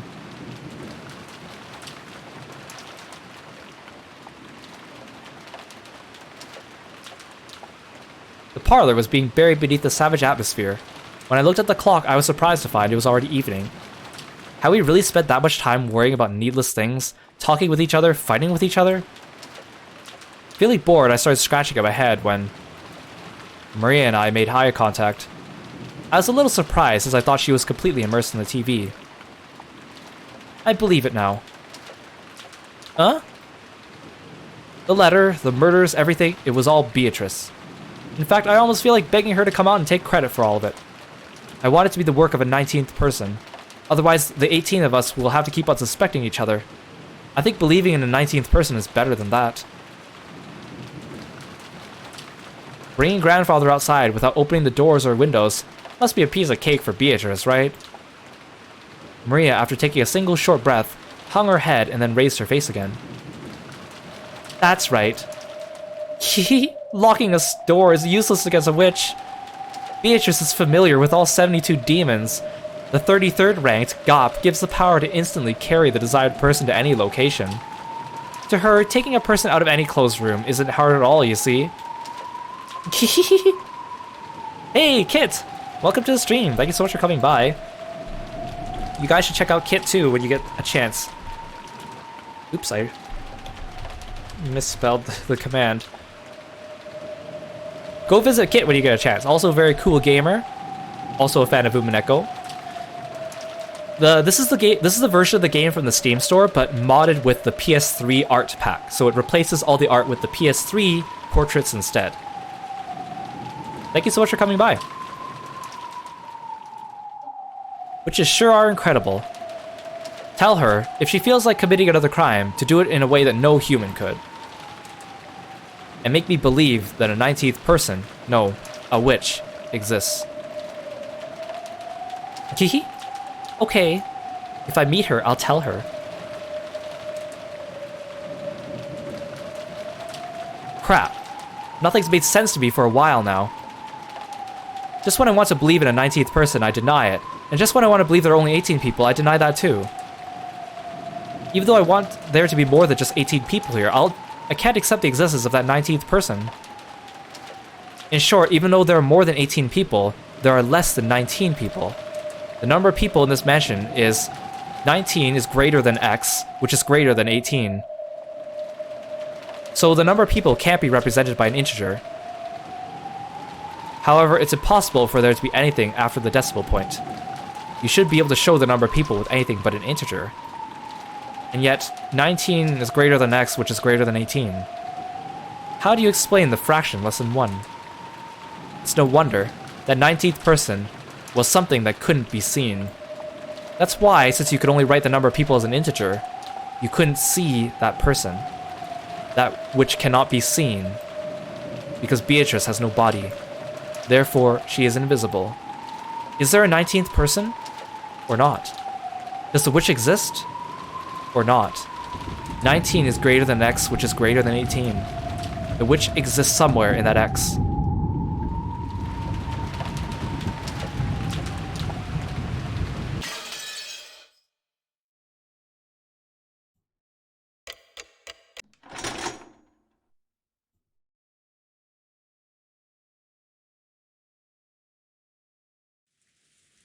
The uncomfortable atmosphere continued even after those two left. It was thick with the idea that simply thinking about the culprit's identity would be the same as deciding whom to suspect. It had begun to feel like a discussion of the case was itself taboo. Hey, Aru, welcome to the stream. Thank you so much for coming by. Also a very cool streamer. Look at all the cool people coming by today. Go check them out. So no one mentioned the case, at least out loud. However, those thoughts were what filled our minds. All that we couldn't say aloud made our heads feel like they were going to explode. So, at least on the outside, the parlor had once again regained its calm mood. Everything was left unsettled. It feels like the rain's gotten a little lighter. Still pouring down. Even if it did stop, there's no boat on this island. But it'd be nice if the boat came quickly tomorrow. I've had enough of this Western mansion vacation. Mom, when will the boat come tomorrow? Normally, the boat to take the back would arrive at 3 o'clock today.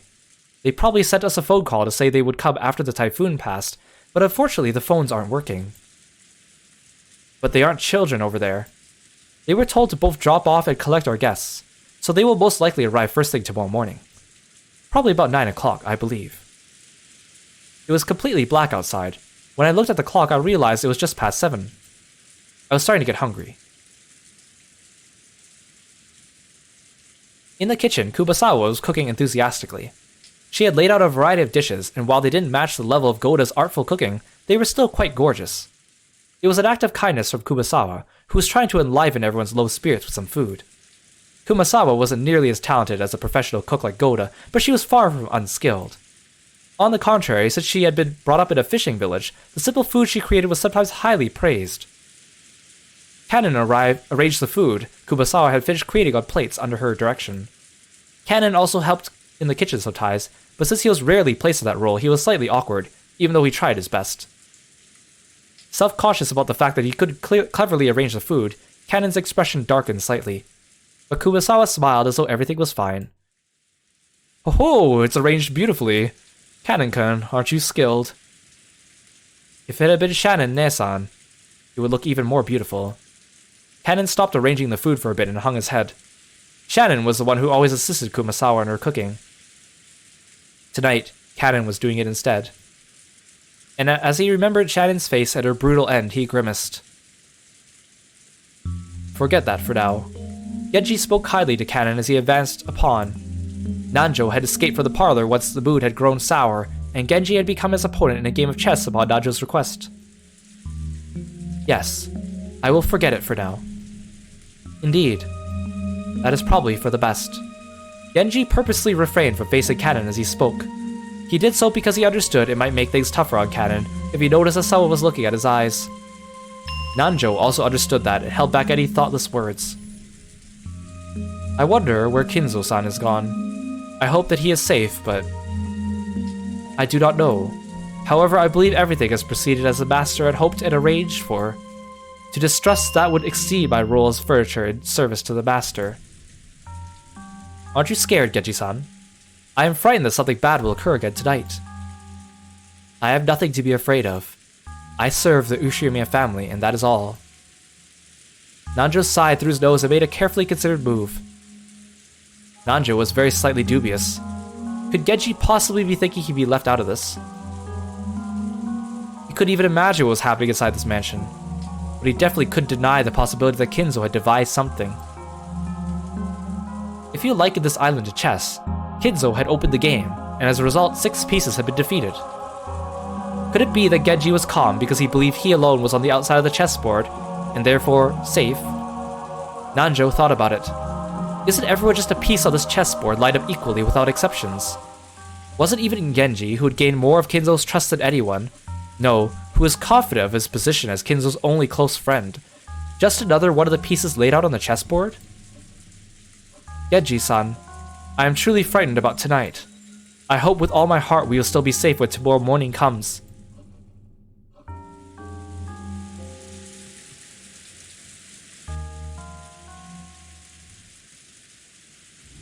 The guest room Eva and Hideyoshi moved into had originally been built to house guests before the guest house's construction. So until a few years ago, they had stayed in these rooms every family conference and were very familiar with them. This room was just like a room at a hotel, with a bedroom and a bathroom.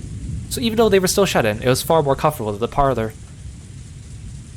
Guess it's true you can relax more when you're alone with your family. Maybe it'd be better if everyone else also shut themselves in guest rooms and locked the doors. Natsui-ne-san said that no one could leave the parlor, throwing her weight around. I'm sure no one would be able to talk back. She's always been treated so coldly, so now that Nisan's dead, she's getting excited about finally having so much power. Seriously, how shameless can she be? Come now, don't say that. Natsui-san's doing pretty well. No need to jump on her like that. And about that receipt earlier, you went too far.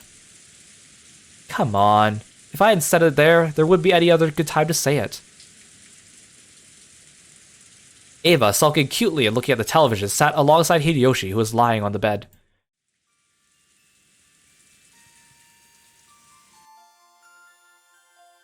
How is the mansion still standing on an island in the middle of a typhoon? It's a really big island. Like, if you ever see, like, the anime version or, like, the manga version, like, they show you a couple pictures of it in this visual novel too, but only really at the beginning. It's a huge island, but it's mostly just forest.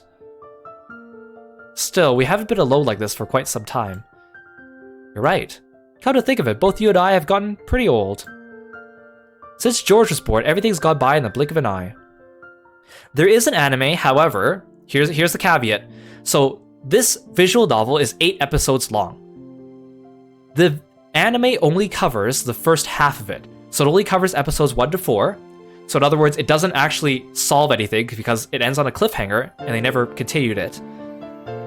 The anime is also, because this visual novel is really long. It's like really long. It's like 50 to 70 hours just for part 1, which is half of the game. So episodes 1 to 4 is like 50 to 70 hours long depending on how fast you read. That's only half of it, and the second half is longer. So, of course, if the anime wants to cover 50 hours of stuff in 25 episodes, they speed everything up, so they go past a lot of important clues and hints. You'll get the gist of what happens, but it does miss out on a couple things. Also, because the anime tries to censor everything, a lot of the gruesome scenes are heavily censored, so you don't really see much. I mean, of course, in the visual novel, they describe it to you without showing to you, but in the anime, they don't show it a lot of it because it's blurred out or off screen.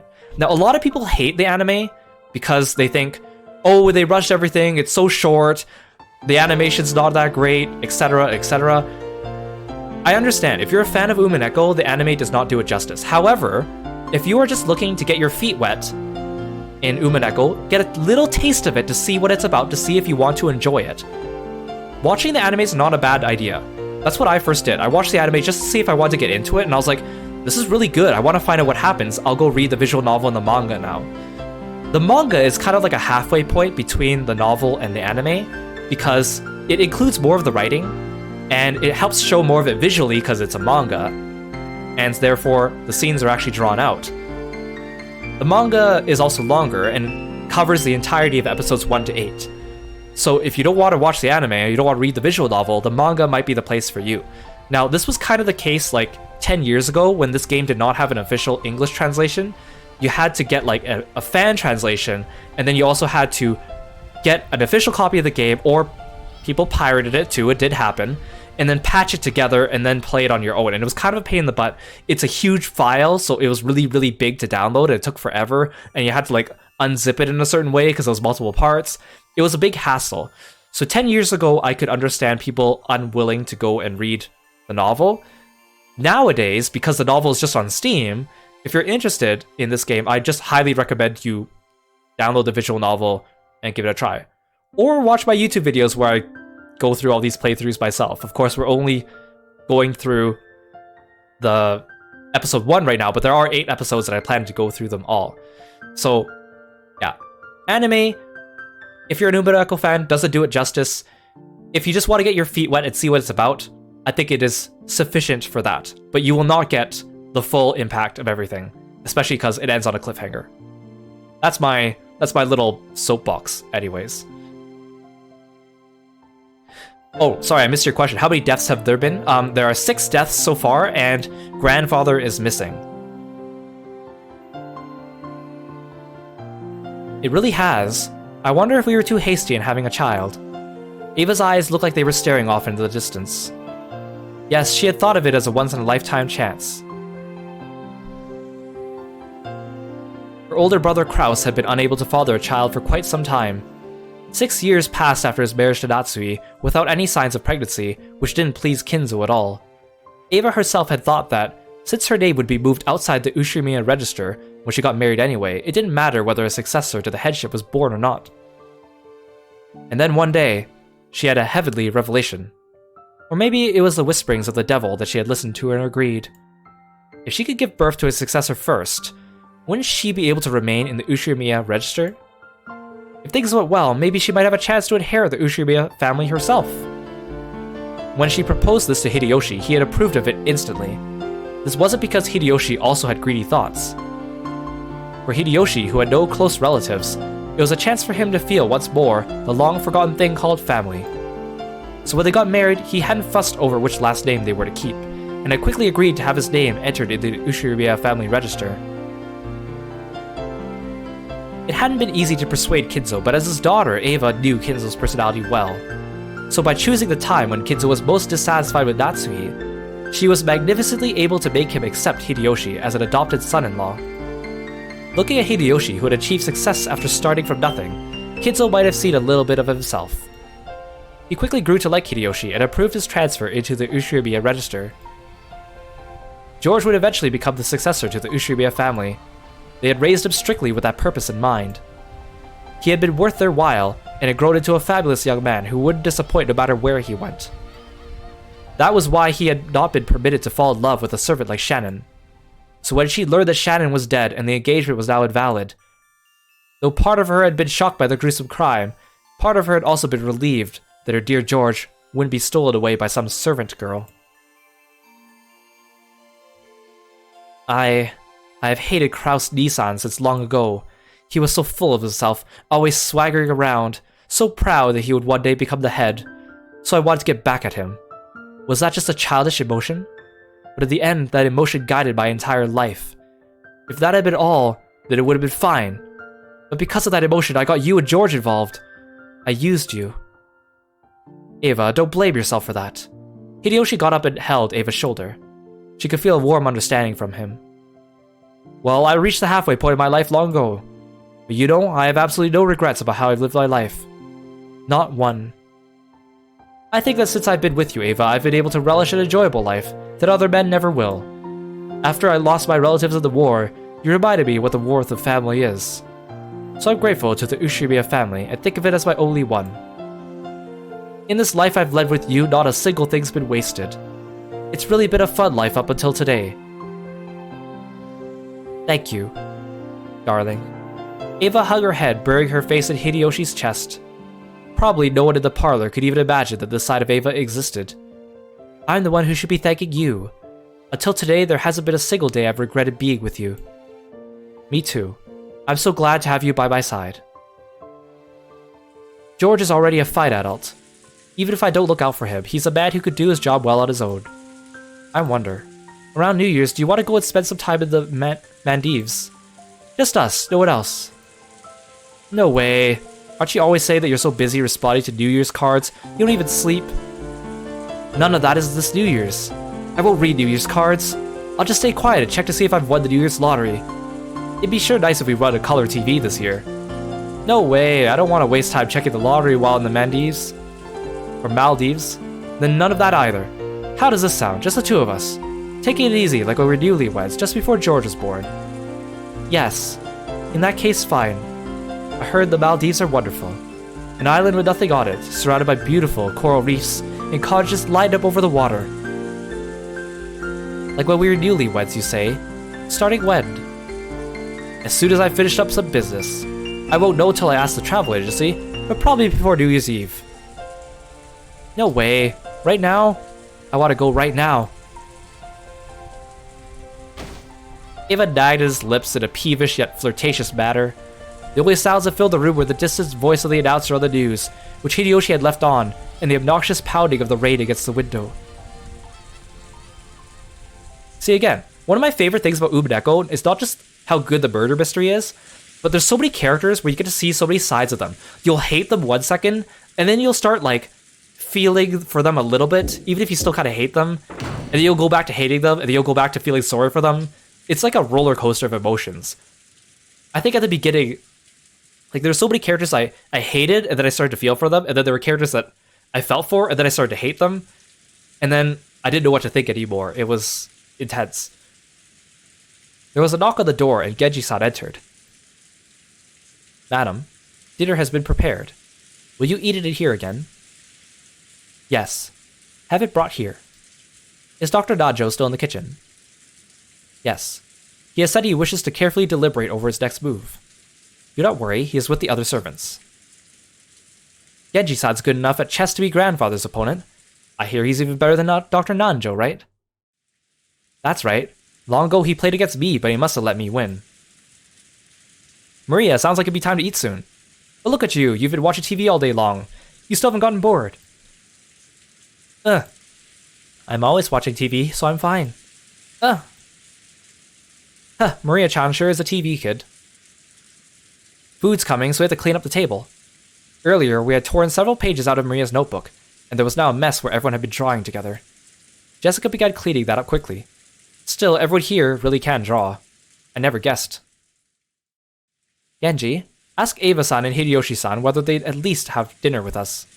Although they will probably turn us down. Certainly. First father, and now Eva-san. It's quite hard to gather everyone to the Ushirimi at dinner table. Natsui felt her headache start throbbing again and lightly held her temples.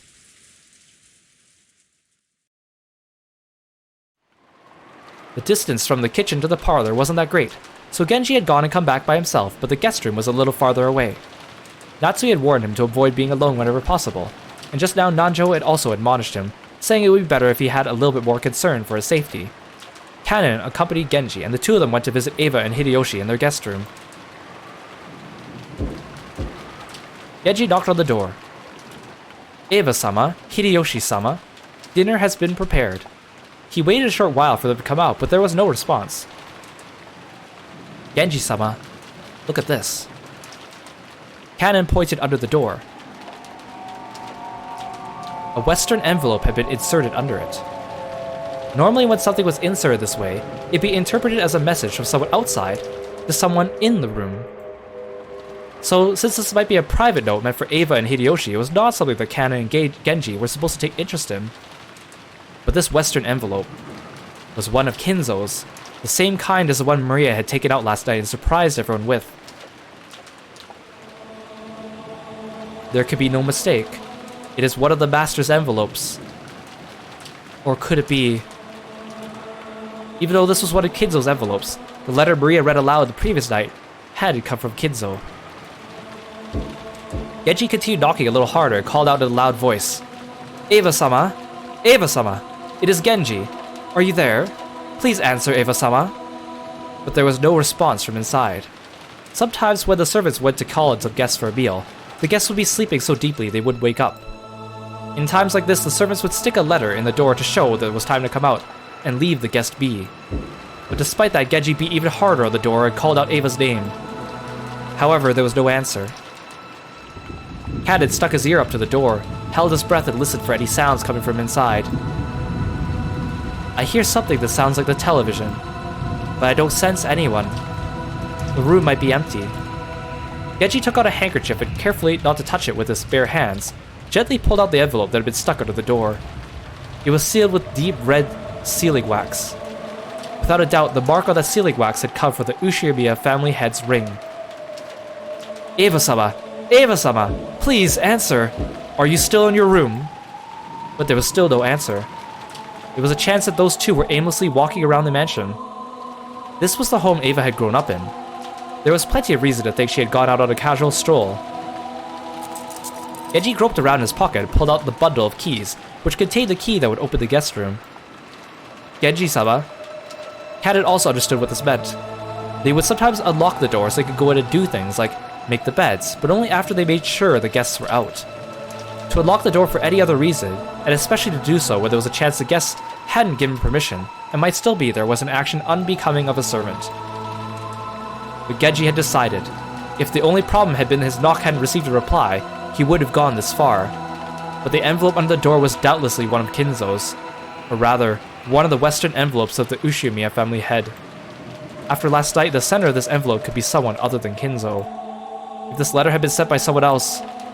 Eva-sama, my apologies, allow me to enter your room. After giving that final notice, Genji stuck one of the keys from the bundle into the keyhole. There was a sound of the door unlocking, and after slowly turning the knob, he slowly started opening the door. Light seeped through the crack of the door. Were they in the room? Or had they forgotten to turn out the lights? It was the sound of the door chain being pulled tight. The chain had been secured. The chain couldn't be secured from the outside, so it also proved that they were in the room. The sound of voices on the TV seeped out of the room. The lights, the chain, and the TV. All these things made it clear they were in the room, but there was no sign of them. Genji called out to Eva once again through the crack of the door, but there was no answer. Genji-sama, what should we do? As part of their job, the servants were able to unlock almost any lock in the mansion, but they had no way to open the door with a chain. The only way to get by the chain was to cut it. That was certainly not permitted as part of a servant's usual work. A creepy chill had already rushed up their backs. Kanen held his breath again and tried to sense someone through the door, but even so, he was not able to sense anyone. I will call Madam and the rest. Or in the return, Kanen, cut the chain. Yes. As Kanen hurried away to get a cutting tool, Genji called to him to stop. Wait, Kanen, return to the kitchen and take Kumasawa with you. You must not act alone. Yes, certainly. It looked like Kanen was wondering why he had to do something so troublesome in the middle of this urgent situation. But Genji had said it out of wariness. He didn't care what happened to himself. But in the worst case scenario, he didn't want anything to happen to Kanen.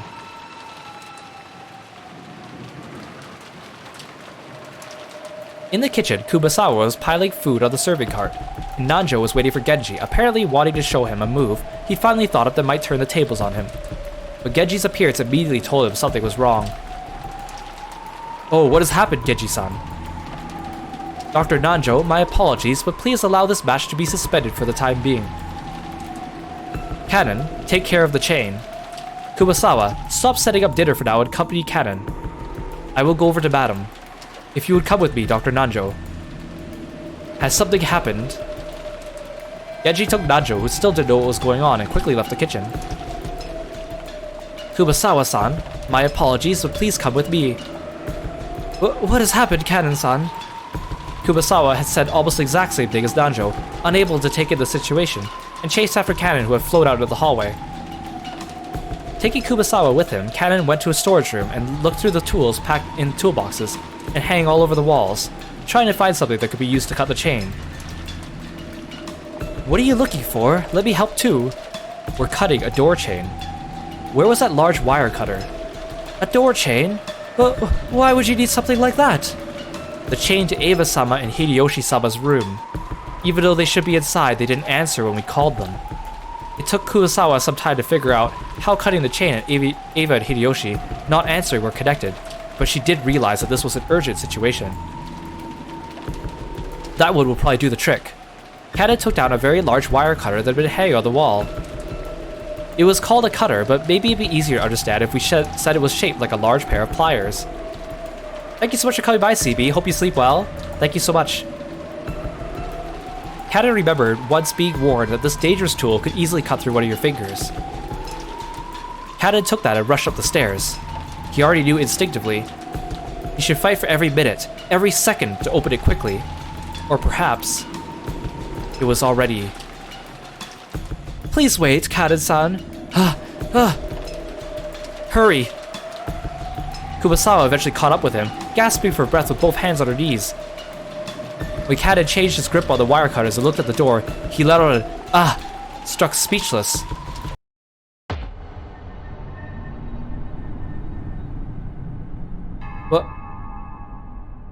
What is this? Kumasawa screamed weakly, her face pallid. That was no surprise, because right there, on the door, just like the magic circle that had been drawn on the shutter of the Rose Garden storehouse, there was another eerie shape drawn with a blood-like paint. However, it would be odd to call this one a magic circle, because unlike what most people would expect, it wasn't a circle with shapes drawn inside it, but a slightly more complicated geometrical shape. However, those strange characters filling in the gaps, which weren't from the alphabet, were the same kind as the ones on the magic circle on the shutter. But the thing that had Kata struck speechless wasn't how eerie the magic circle was. It was that something like this had it been here a short while ago. First, he had taken a trip back to the kitchen. After that, he'd gone to the storage room to grab a tool and headed right back. Put those together and it could have been more than 5 minutes. How could someone add something this creepy during that period of time? And as though it had just been drawn, almost like the door itself was bleeding. Several unsettling vertical red lines slowly dripped down, getting longer and longer. Kumasawa's knees gave way and she sank down on the spot. If Kumasawa had done this first, then Canon surely would have wanted to. Beatrice-sama. It's the work of Beatrice-sama. How horrid, how horrid. Canon gulped, then readied the wire cutter and approached the door. He did want to get close to this disturbing magic circle, and he really did want to touch the steadily dripping substance that looked like blood. But if he did get close, he wouldn't be able to cut the chain. Fighting this cold feeling, he gulped again, and after gathering his courage, he went closer, putting the wire cutter up against the chain. He then pressed with all his strength, managing to cut through the chain far more easily than he had anticipated. The chain cut fell into 2 separate parts, which continued to clang as they swayed back and forth. Kata-san, there's an envelope by your feet, and isn't that the master's? It looked like Kumasawa had also noticed the western envelope at the bottom of the door, and that the sealing wax had been sealed with the head's ring. Kata hesitated for just a second over whether he should open the letter first or check inside the room, but he eventually decided on fulfilling his original purpose. Kata pulled a handkerchief out of his pocket. It was so he wouldn't leave fingerprints on the door. If his worst fears were realized, the police would want to investigate this room too. He slowly pushed the door open. He was able to more clearly hear the sound of the television, which had been seeping out faintly this whole time. Eva-sama? Hey, Pajama Boy, welcome back. Eva was lying face up on the bed. On the bed with her shoes still on. Kumasawa, who had fearfully entered after Canon, and who was hiding behind his back, screamed a short eek again when she saw Eva like that. Eva's shoes had been the first part of her that Canon had seen, so the oddness of wearing shoes in bed was the first thing to strike him. But when Eva's head shifted into his line of sight, Canon couldn't help but let out a short scream like Kumasawa. Right in the middle of Eva's forehead, something had been placed? Something was growing there? No. Right in the center of her forehead. Was it an old-fashioned knife? That, or some weapon, like it was sticking out.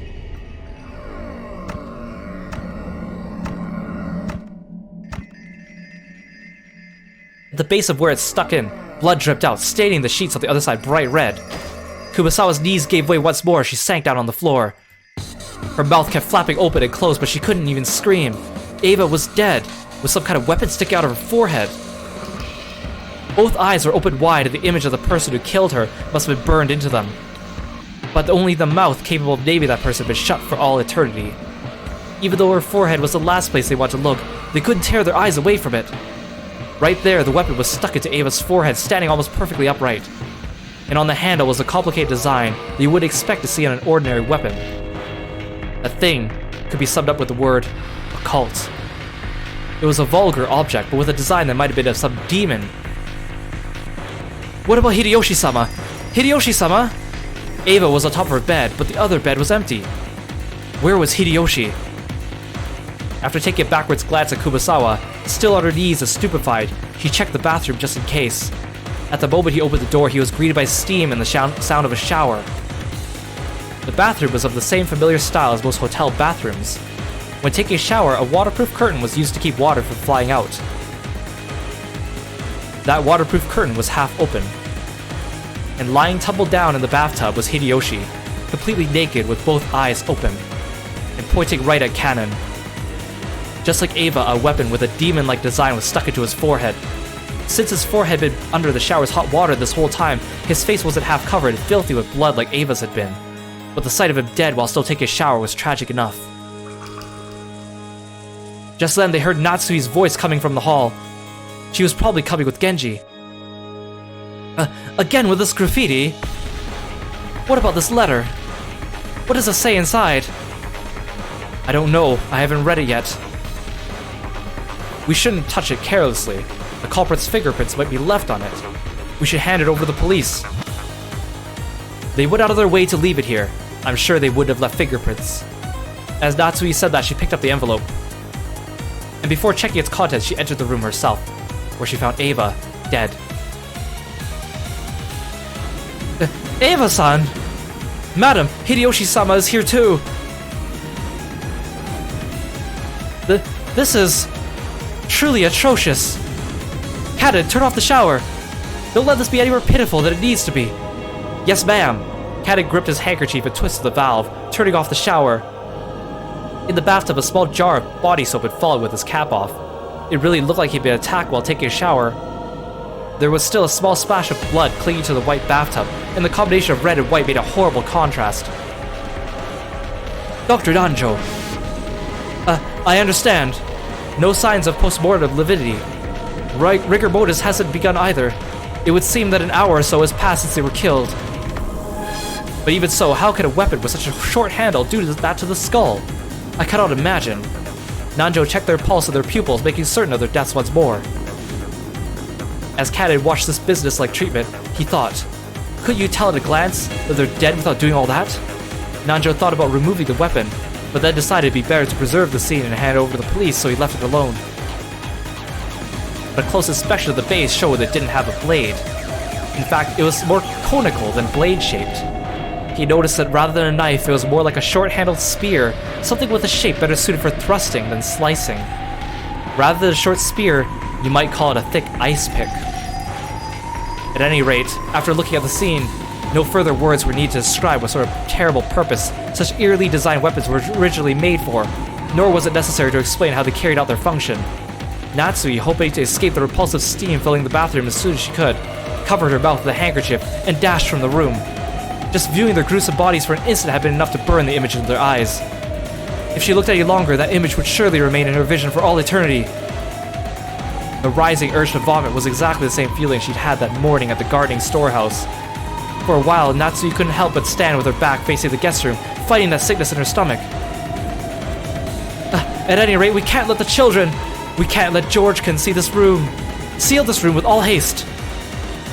Yes, we mustn't let them see... If George-san saw his parents in this brutal state. But they could tell that those fiercely racing footsteps in the hallway belonged to George, even before he came dashing into the room. George and the other children had been waiting in the parlor. However, when they saw Genji speak to Natsui, when they saw her turn pale and fly out of the parlor, they felt a sense of foreboding. And when they saw a large group of people gathered at the guest room, they were sure of it. Father! Mother! What is this? Another magic circle. Aunt Ava and Uncle Hideyoshi are safe, right? Hey, Kanekun, what's this all about? Battler-sama! Kanon didn't have to say anything. George's scream after he ran into the room told them everything they needed to know. Ah!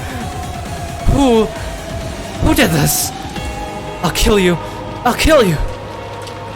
George-kun, hang in there. Natsui touched George's shoulder with her hand, but he violently shook her off. George fell over beside Ava, buried his face in the bed in front of his mother's face, wailing. Then he pounded on the bed with his fist over and over again. George, Nissan. Hang in there. Huh? Badler. Badler-sama. Badler had his back against the wall of the hallway and was covering his eyes with his right hand and weeping without restraint. Horrible. That's horrible. He proposed to the girl he loved and lost her the next day. And on the same day, even his mom and dad were killed. Is it that too harsh? Of course, it's sad whenever anyone dies, no matter who it is. But to Badler, those left alone by the deaths of others were far more worthy of pity. Everyone here now had lost someone close to them. George wasn't the only one to be pitied. However, George's pain was far greater than everyone else's. Badler, I know everyone dies sooner or later. If you're human, you'll eventually reach a time where you're going to fight the sorrow of losing someone close to you. But still, shouldn't that day be far in the future for Aniki? And shouldn't those deaths visit him one at a time? Horrible. It's too horrible. That bastard. That bastard. Doesn't he have even a speck of human sympathy in him? Badler, don't cry, don't cry. Maria tried to comfort Badler in a mechanical-sounding voice. Badler violently wiped his tears. Yeah, damn it, I won't cry anymore. Tears of regret, tears of sadness, I won't shed them again. It's all useless. The witch has got me backed into a corner. I'm always on the defensive. And that's useless, it's all useless. I'll spin the chessboard around. That bastard probably thinks we'll be running scared like sheep until tomorrow before we try anything. But guess what? I'll spin it around. That bastard can't escape this island until tomorrow either. We won't be hiding away, pissing ourselves. That bastard will. I'll expose you. You'll see. By tomorrow. No, screw tomorrow. Tonight. Before tonight's over, I'll be gripping you by the collar.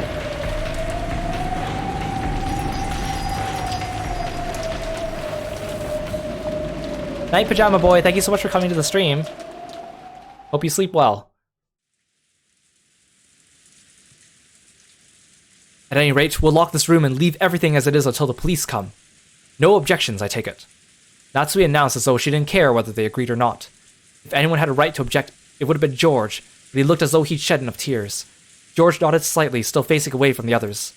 And when he stood up, everyone else agreed too. Natsui still hadn't opened that western envelope of the family head she'd picked up. But now that they decided to leave this room, she decided to unseal it in the parlor where everyone could watch. As soon as they walked out into the hallway to head back to the parlor, some of them immediately felt something out of place, or maybe sensed something strange.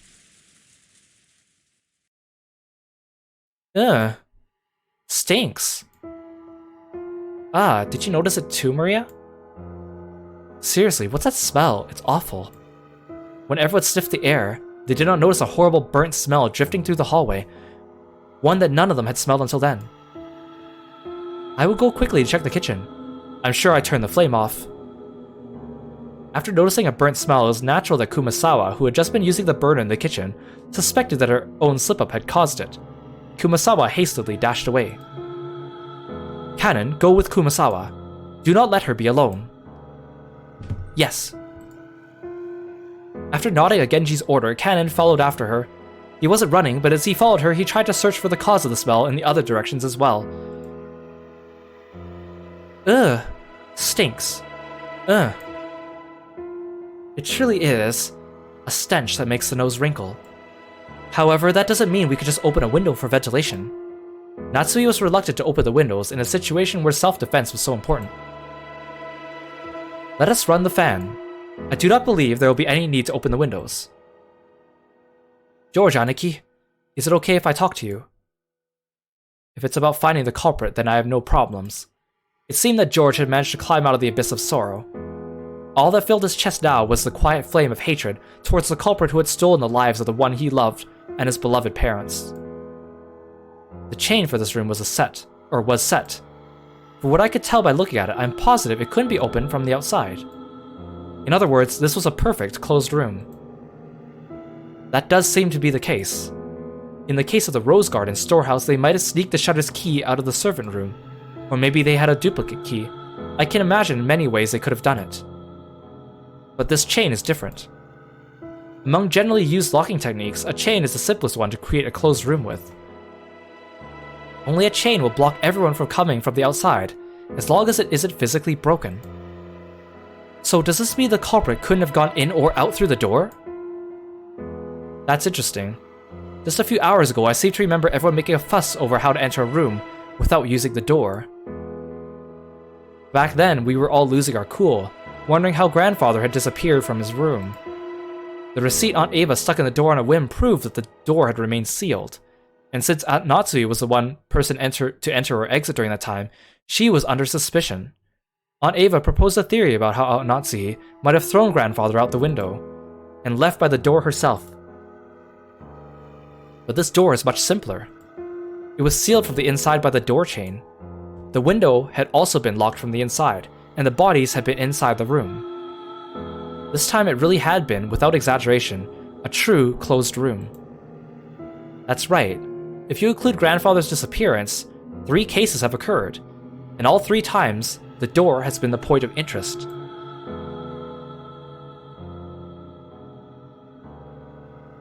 The first was the shutter.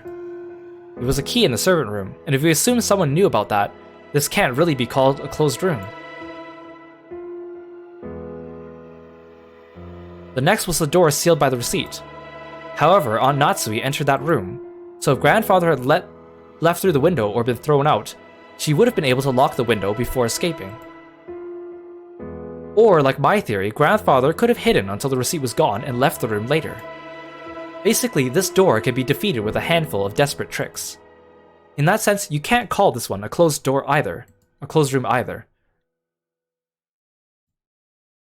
And now we have the door sealed with the door chain. Finally, we have to give up. The door, the window. Everything had been locked. It was a perfect closed room. The first hadn't been a closed room because everyone could be suspected. The second hadn't been a closed room because Aunt Natsui could be suspected. But this time, no one can be suspected. It was a perfect closed room because the door chain formed a seal that blocked everyone equally well.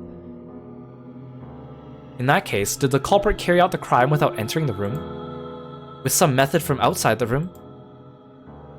Good point. Even though the chain makes it impossible to open it wide enough for a person to fit through, you could open it a small crack. Did the culprit knock on the door to make them peer out before attacking them? Wait, am I missing something? Yeah, you are. If Aunt Ava's body had been lying right next to the door, that might have been possible. But she was on the bed in the back of the room. And Uncle Hideyoshi was even in the bathroom. Looking from the crack in the door, you couldn't even see them. You couldn't reach them with your hands either. Damn it, it's all useless. I don't have a clue. Something was tugging softly at my sleeve. It was Maria.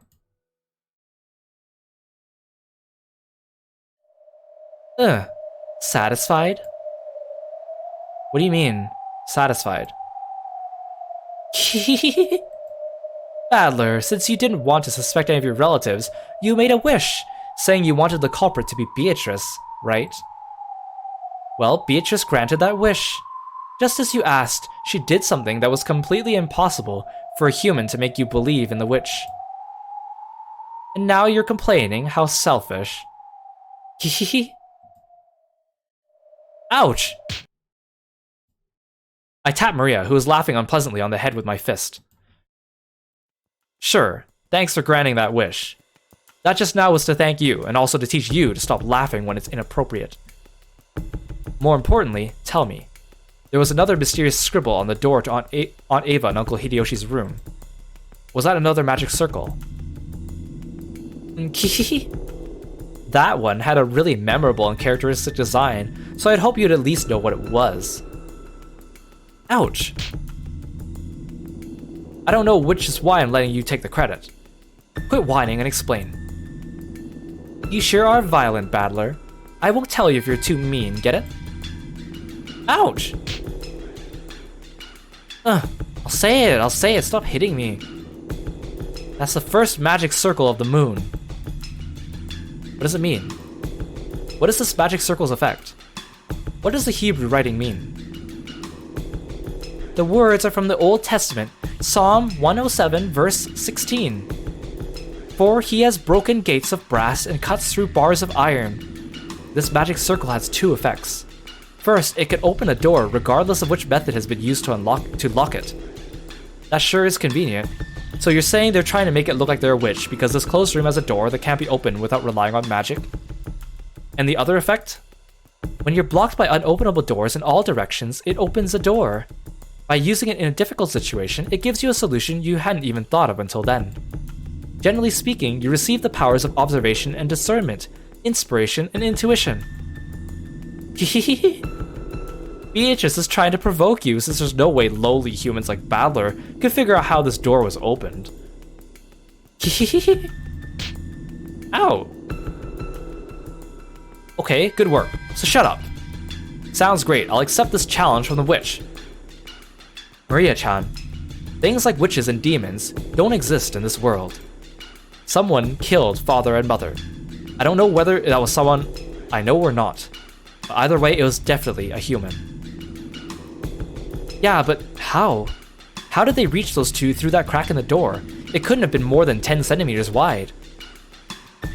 At any rate, I can hardly stand the stench. What in the world could it be? Kanen and Kumasawa, who had gone on ahead, realized the smell wasn't coming from the kitchen, even before they arrived there. That was because they noticed an even thicker wave of stench rising up from the stairs, leading to the basement, which they passed on their way to the kitchen. The boiler room. I wonder if there's something wrong with the boiler again. Those stairs led to the underground boiler room. The mansion's boiler was old and in poor condition. Both of them had witnessed problems with the boiler on several occasions, but they had never smelled the boiler belching out a stench like this before.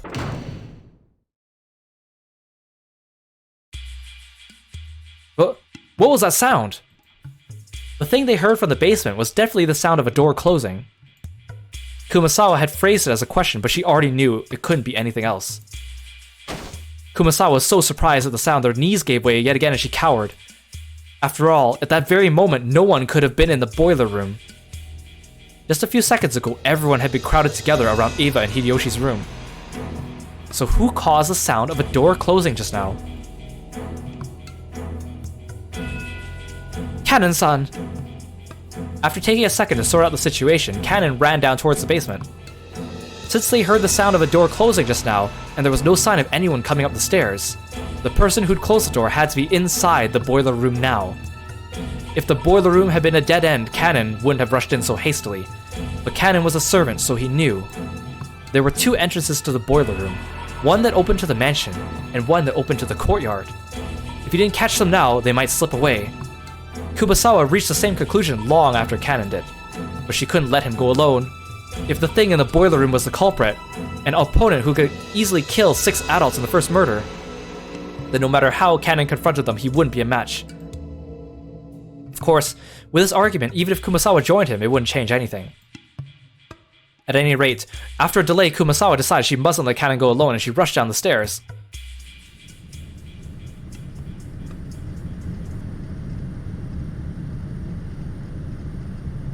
At that time, Kanen was already in the boiler room. The boiler room's characteristic damp heat tormented him. It had always been an unpleasantly smelly and hot place. On top of that, the room was full of that horrible stench, which made Kanen feel like he was going to be sick. There was no doubt that this room was the source. In that case, Kanen should have been searching for where the smell was coming from. However, Kanen kept gazing straight forward as he grabbed a hatchet from a tool shelf just off to the side of the door. He hadn't stretched out his hand because he'd wanted a hatchet. He had wanted to grab a weapon. Any weapon. Why? Kanen gazed into the darkness where the naked light bulb couldn't pierce. Then he answered. In a roulette, you bet on the number or the colors black or red, vying for a payoff.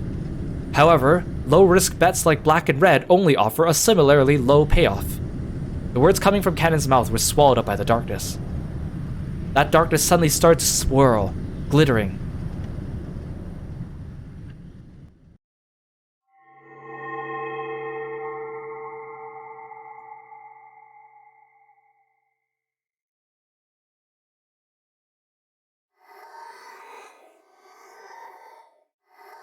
It was such a fantastical scene.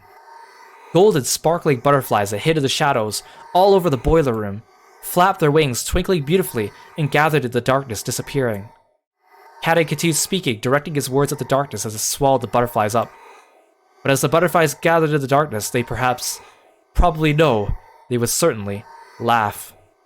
But Kaden continued to speak without faltering in the slightest. However, if you bet on something with a lower probability, your payoff increases proportional to the risk. The master called succeeding despite an astronomical risk a miracle, and called the astronomical payoff gained as a result magic. I have no interest in what kind of magic you and the master were seeking when you spun that roulette, but you forgot something. You forgot that in roulette there's a pocket that's neither black nor red. Roulette has a special pocket called 0, which means that the house takes everything in certain variants of the game. This means that all of the coins bet on the table will be swept up, just as though everyone has forfeit. I set my heart on just one thing. I decided that if Shannon were to be killed, and I was left alive, I'd sacrifice this life of mine and bring this roulette of yours to ruin. This isn't one of the master's rules, and it certainly isn't one of yours. I made this rule myself. I'm not furniture anymore. I'm the 0 on your roulette. Kaden's face twisted with humiliation. It was clear that his defiance against his own weakness was being ridiculed somehow. Kaden's brow creased even further, and a fierce expression that he'd never shown to anyone appeared on his face. The hand grasping the hatchet was shaking. His sweat became drops which slid downward. It was clear that the emotion causing Kaden's hand to shake wasn't just anger. However, Kaden suppressed that emotion. I won't let your words lead me astray again. This is where the demon's roulette ends. But wait another 1,000 years in hell for your next summoner. Beatrice? When Kaden raised the hatchet and tried to dive into the darkness definitely sneered. It sneered at the courage as if it were vulgar, lazy, futile, and meaningless.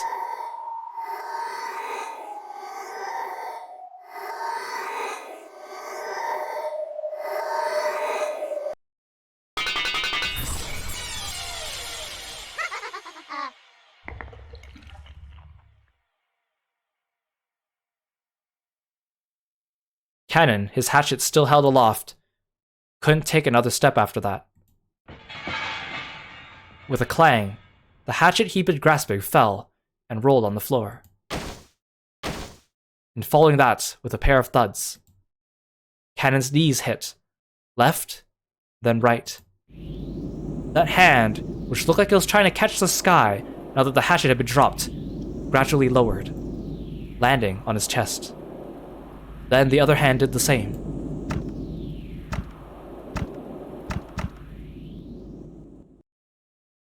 Right there, a handle with a demon-shaped design was buried into his chest. The same type of weapon that had been stabbed into Eva and Hideyoshi's foreheads was in Kanen's chest.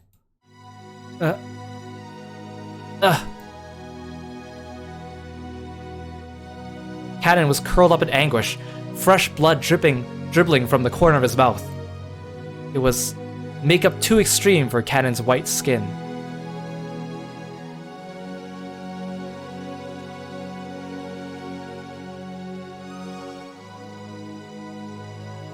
Around this scene, the glittering gold butterflies danced through the darkness, mesmerizing. It was a beautiful, beautiful dance, a funeral march of tribute, ridicule, and contempt for a single boy's self-sacrifice. Kaden had already been prepared for his own death. But although he could do nothing but accept the death he had been received, he attempted one last measure of resistance. He grasped the handle of the weapon sticking into his chest with both hands, and gritting his teeth with an acute, unearthly pain, he pulled it out. For only a moment, a bright red spray gushed out. It made an unpleasant bloop sound. It probably resembled the sound of Kanen's soul as it was sucked into the swamp of the dead.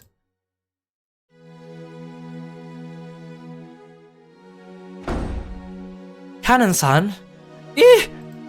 Someone! Kumasawa screamed at the incomprehensible sight in front of her. Kaden was lying in a pool of blood. Kumasawa's heart was a complete mess. What a horrible fate. He would have been killed if I had been with him. What incredible luck. If I had been with him, I might have been killed too. As she screamed, her expression was filled with complete confusion, and all of the muscles of her face were pulled up, almost as though she was smiling while crying. But no one could have made fun of an expression like that. What is it, Kurosawa? Answer me, Kurosawa! The first one to dash in was Natsui, holding the rifle. Battler and Genji dashed it after her. Normally, they probably would have started discussing the origin of the violent stench filling the boiler room. But after they saw Kaden, who was lying on the ground, as if he were drowning in an ocean of his own blood, the stench wasn't important anymore. Kaden! Answer me! Genji, bring Dr. Nanjo here! Natsui realized that even though Kaden was on the verge of death, he was still conscious, so she sent Genji to get the doctor. Natsui, holding the rifle aloft, faced the darkness in the center of the boiler room and shouted, "Who is hiding over there? Come on out quietly. If you don't come out here, I'll shoot without mercy. We need light. Natsui, let's light them up." Battler, thinking quickly, took a large flashlight from the tool shelf against the door and used its light to cut through the darkness Natsui was glaring into. But the light only shone on mechanical-looking piping and a door. The door had been left open a small crack, and it was obvious someone had left through there in a hurry. Natsui, where does that door go? Genji, where does that door lead to? The courtyard. Like hell I'll let you get away, you goddamn bastard! Battler let out a war cry as he slammed into the door. Cool air from outside suddenly rushed in. There were some thin, rough stairs leading up. Battler ran up there, shouting, "Wait, Battler-kun, it's dangerous to be on your own right now!" Natsui was also rushing up the stairs, chasing after Battler. They were in the courtyard. The courtyard of the mansion had been built strictly for lighting purposes, so it wasn't a very elegant place. But it was surrounded on all sides. The air was calm and completely undisturbed, even though they could hear the sound of strong winds. There was only the gentle, sorrowful rain. As he ran through the cold and scattered raindrops dashing up the stairs of the courtyard, Battler looked in every direction. Of course, the odds of him finding a suspicious silhouette just standing around nonchalantly were pretty much zero. Battler spun, looking around. He turned again and again. He kept spinning until he almost lost sense of direction. He prayed that he would see the culprit somewhere in the vicinity, but there was no chance. All he saw as he spun was more and more of the mansion's heartless walls and windows. Furthermore, there were two entrances into the mansion from the courtyard, and neither of them were locked. Because the courtyard could be entered from outside the mansion, the doors had been built without locks. He didn't know which one they had left through. He had to give up. Battler pounded the wall with his fist, swearing, "Battler-kun, you mustn't run ahead by yourself." "Battler-kun?" Battler pressed his forehead against the wall, which he scratched at with his fingernails as he cried, "Damn it! Damn it! Damn it! Aunt Ava and Uncle Hideyoshi, and now Kaden-kun! You killed a full 6 people, and that wasn't enough, so you had to kill 3 more? Are you kidding me? Are you fucking kidding me? Aunt Ava and Uncle Hideyoshi were always kind and fun. I just met Kaden yesterday, but I'm sure I've gotten along with him just fine. Why'd you kill them? Why? Why? You know, when people die, they don't come back to life again, right? They aren't gonna come quickly sprout up again like bamboo shoots. Why'd you kill them? Why? Why? Ah!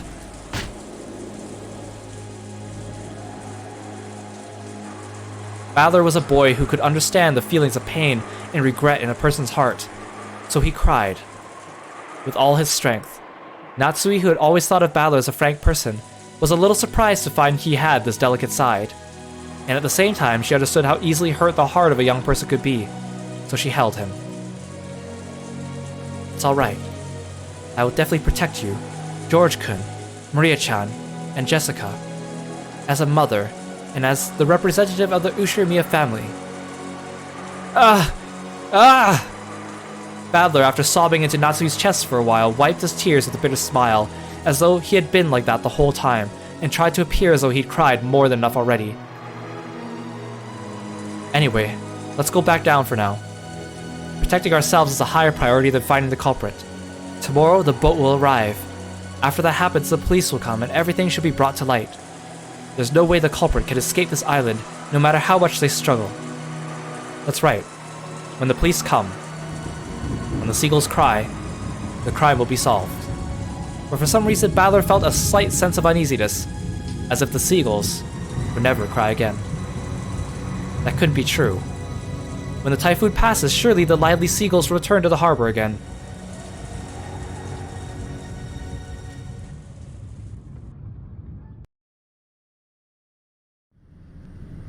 I returned to the boiler room along with Aunt Natsui and told everyone weakly that we hadn't found anything. We heard that Dr. Nanjo and George Aniki had carried Kanin-kun to the servant room. The servant room had a first aid kit and a sink, and could apparently function as a nurse's office. Kubasawa-san and Jessica had accompanied them. Stains from Kanin-kun's blood remained on the floor. Judging by the large amount of blood loss and the ruthless shape of the weapon that had fallen carelessly to the ground, I figured that Dr. Nanjo's treatment would probably end in vain. That weapon was doubtlessly the same type that had been stuck in Aunt Eva and Uncle Hideyoshi's foreheads. But wait, isn't the demonic design on the handle a little different? There seemed to be some small differences in that part. Still, as far as their overall shape was concerned, the weapons were all of the same type. Though it had seemed brutal, we'd left the weapons stuck into Aunt Eva and Uncle Hideyoshi to preserve the crime scene. So this was the first time we were able to have a perfect view of the entire weapon. As we had expected, the weapon was not bladed like a knife, but shaped like an ice pick, or rather, a thin stake. And it had a spiral-shaped pattern, sort of like a drill. It looked like something that might be driven into the hearts of human sacrifices in some demonic ritual. Including the handle, it was 25 centimeters long. Half of that was the stake-shaped part, which was stained with deep red blood. The length of the blood-stained part made it clear just how deeply it must have penetrated into Kanin-kun's chest. But Aunt Natsui and the rest didn't even look at the weapon, and instead stood in front of the incinerator, where the horrible stench was emanating from. They must have dragged it out. Dragged out that thing which had been burning in the furnace. It was still smoldering, and kept sending out dense waves of that awfully unpleasant smell. Genji-san and Maria stared down at it, and Aunt Natsui probably couldn't stand to look directly at it. She kept shaking her head, her back to it. I thought nothing could surprise me after everything that's happened. But this is... Ugh. I stood there for a while moaning with a rising urge to vomit. The true source of that unearthly stench was a scorched corpse that had been cooking inside the incinerator. The clothes, the surface of the body, and the hair were all hideously burned. That grotesque corpse was in a state where not the face, nor the age, nor even the gender could be guessed at.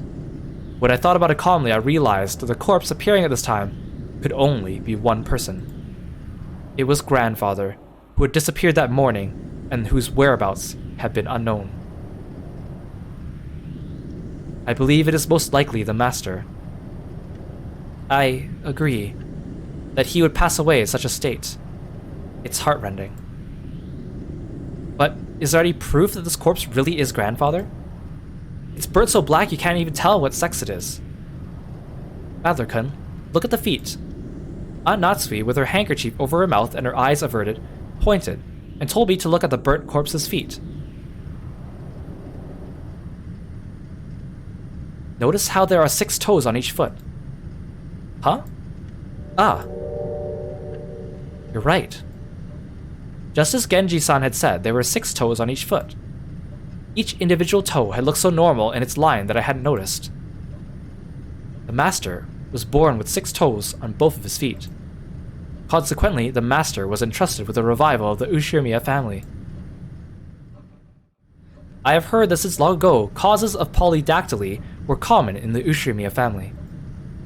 It's probably hereditary. Polydactyly literally means many fingers.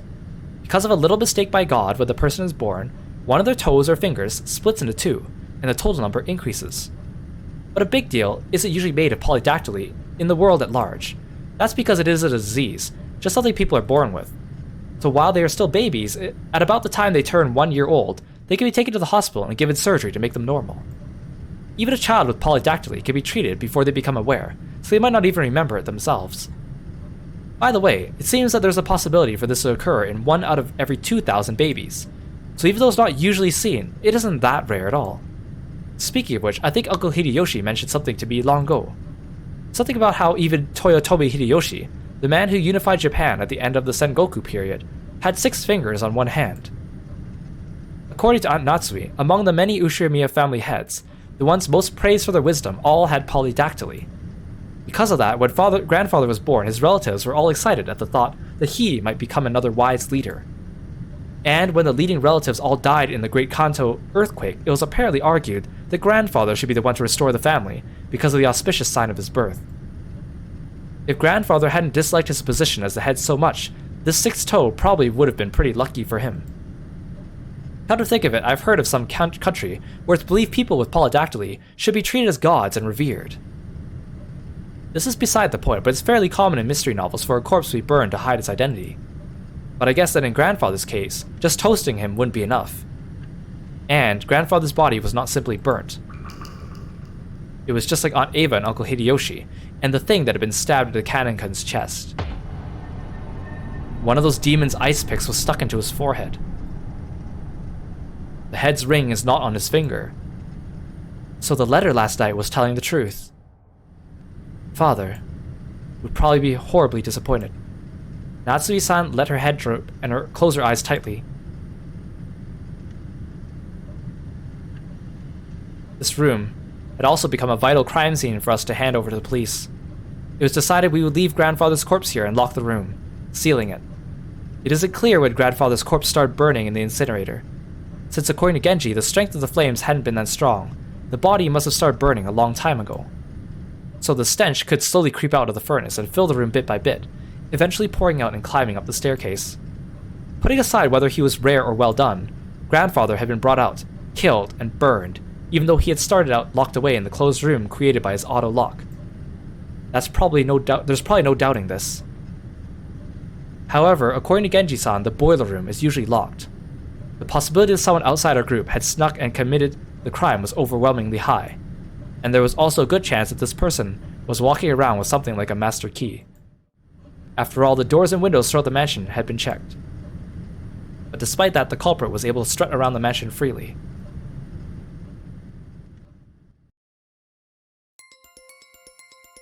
Does this crime confirm that a 19th person exists? There's still that contradiction, since they're trying to tout their existence without ever showing themselves once. Along with Kirie-san's chessboard theory, I've been using this contradiction to deny the existence of a 19th person. By spinning the chessboard around once more. The very fact that this crime makes it perfectly obvious that a 19th person exists means that the existence of a 19th person is even less plausible. As long as the 19th person doesn't show themselves in front of us.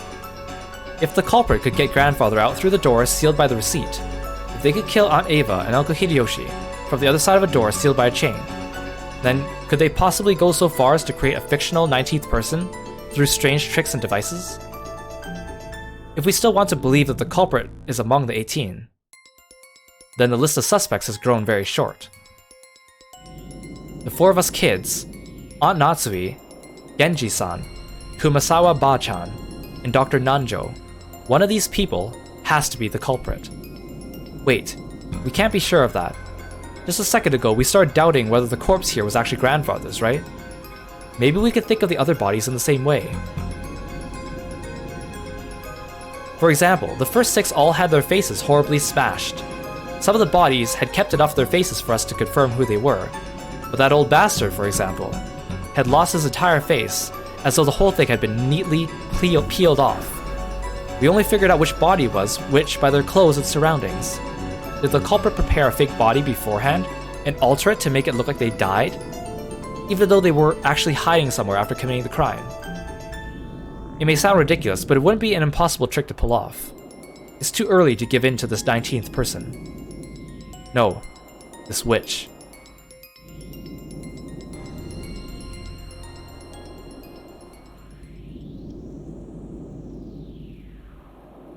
Maria-chan, you mustn't stare so fixedly anymore. Come on, Battler-kun too. I'm worried about Kanen's condition, and we mustn't remain in a place like this any longer than planned. Let us return. Maria didn't go out with everyone else, but remained in the boiler room. The thing she was staring so fixedly at probably wasn't grandfather's body, but the demon's ice pick sticking out of his forehead. It was probably the sort of item that an enthusiast couldn't bear to ignore. I tapped her on the head. Hey, Maria, what's Beatrice after? Is it all of our lives?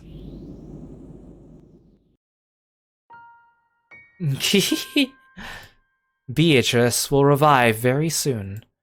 At that time, none shall be left alive. How can you laugh at something like that? Do you think you're the only one who's safe? Why don't you feel like you're in danger? Why aren't you scared? Beatrice made a promise. She said she's gonna take me to the Golden Land. It's a wonderful place, where you have no obligations, everyone's always together, and everyone is always nice to everyone else. I'm looking forward to it. That time will come very soon now.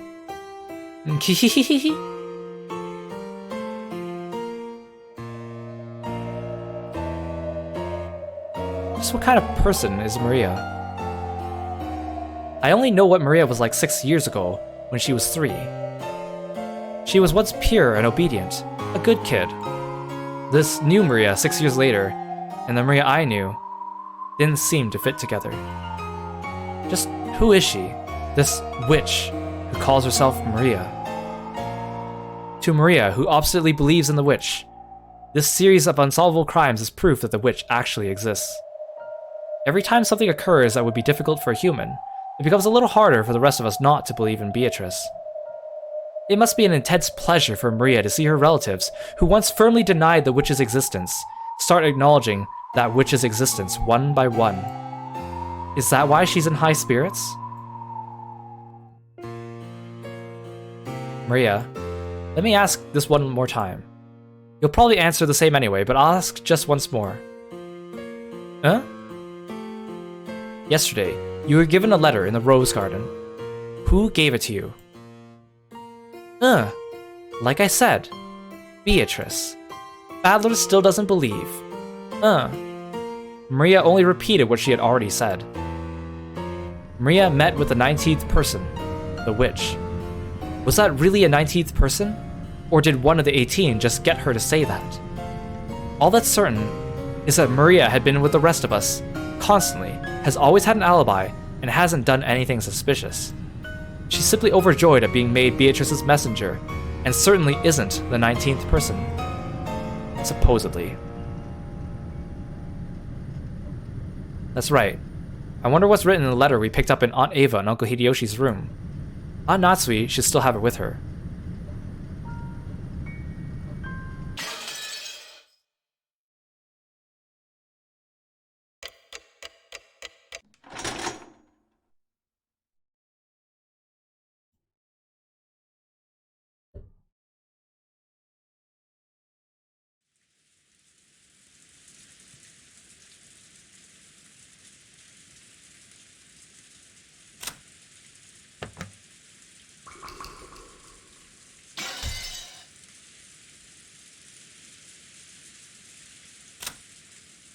Okay, I think that's a good place to stop for today. I know it's getting really interesting and really exciting. We're getting close to the end of episode 1, and things are heating up. More victims, more mysteries. So, currently, Kinzo's gone. Kinzo's gone. Kraus is gone. Ava and Hideyoshi are gone. Rudolph and Kirie are gone. Rosa's gone. Shannon and Goda. So, in total, 1, 2, 3, 4, 5, 6, 7, 8, 9 people are now dead.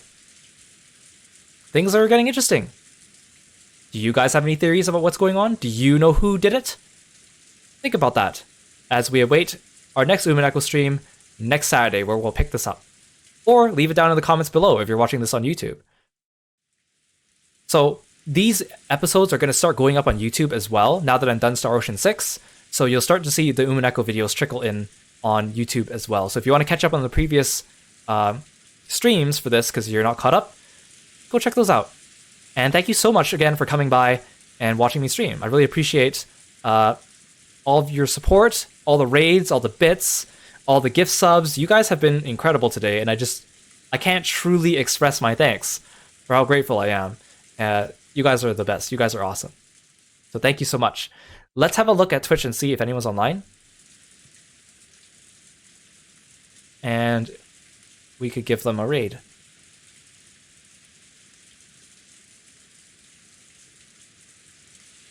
Oh. Let's see. One of my friends, Neo, is streaming, and she doesn't usually stream. She's drawing right now. Looks like she's drawing Genshin Impact, it looks like. So let's go drop in on her. Alright, stick around for a raid, and I'll see you guys in the next stream. Thank you. Bye-bye.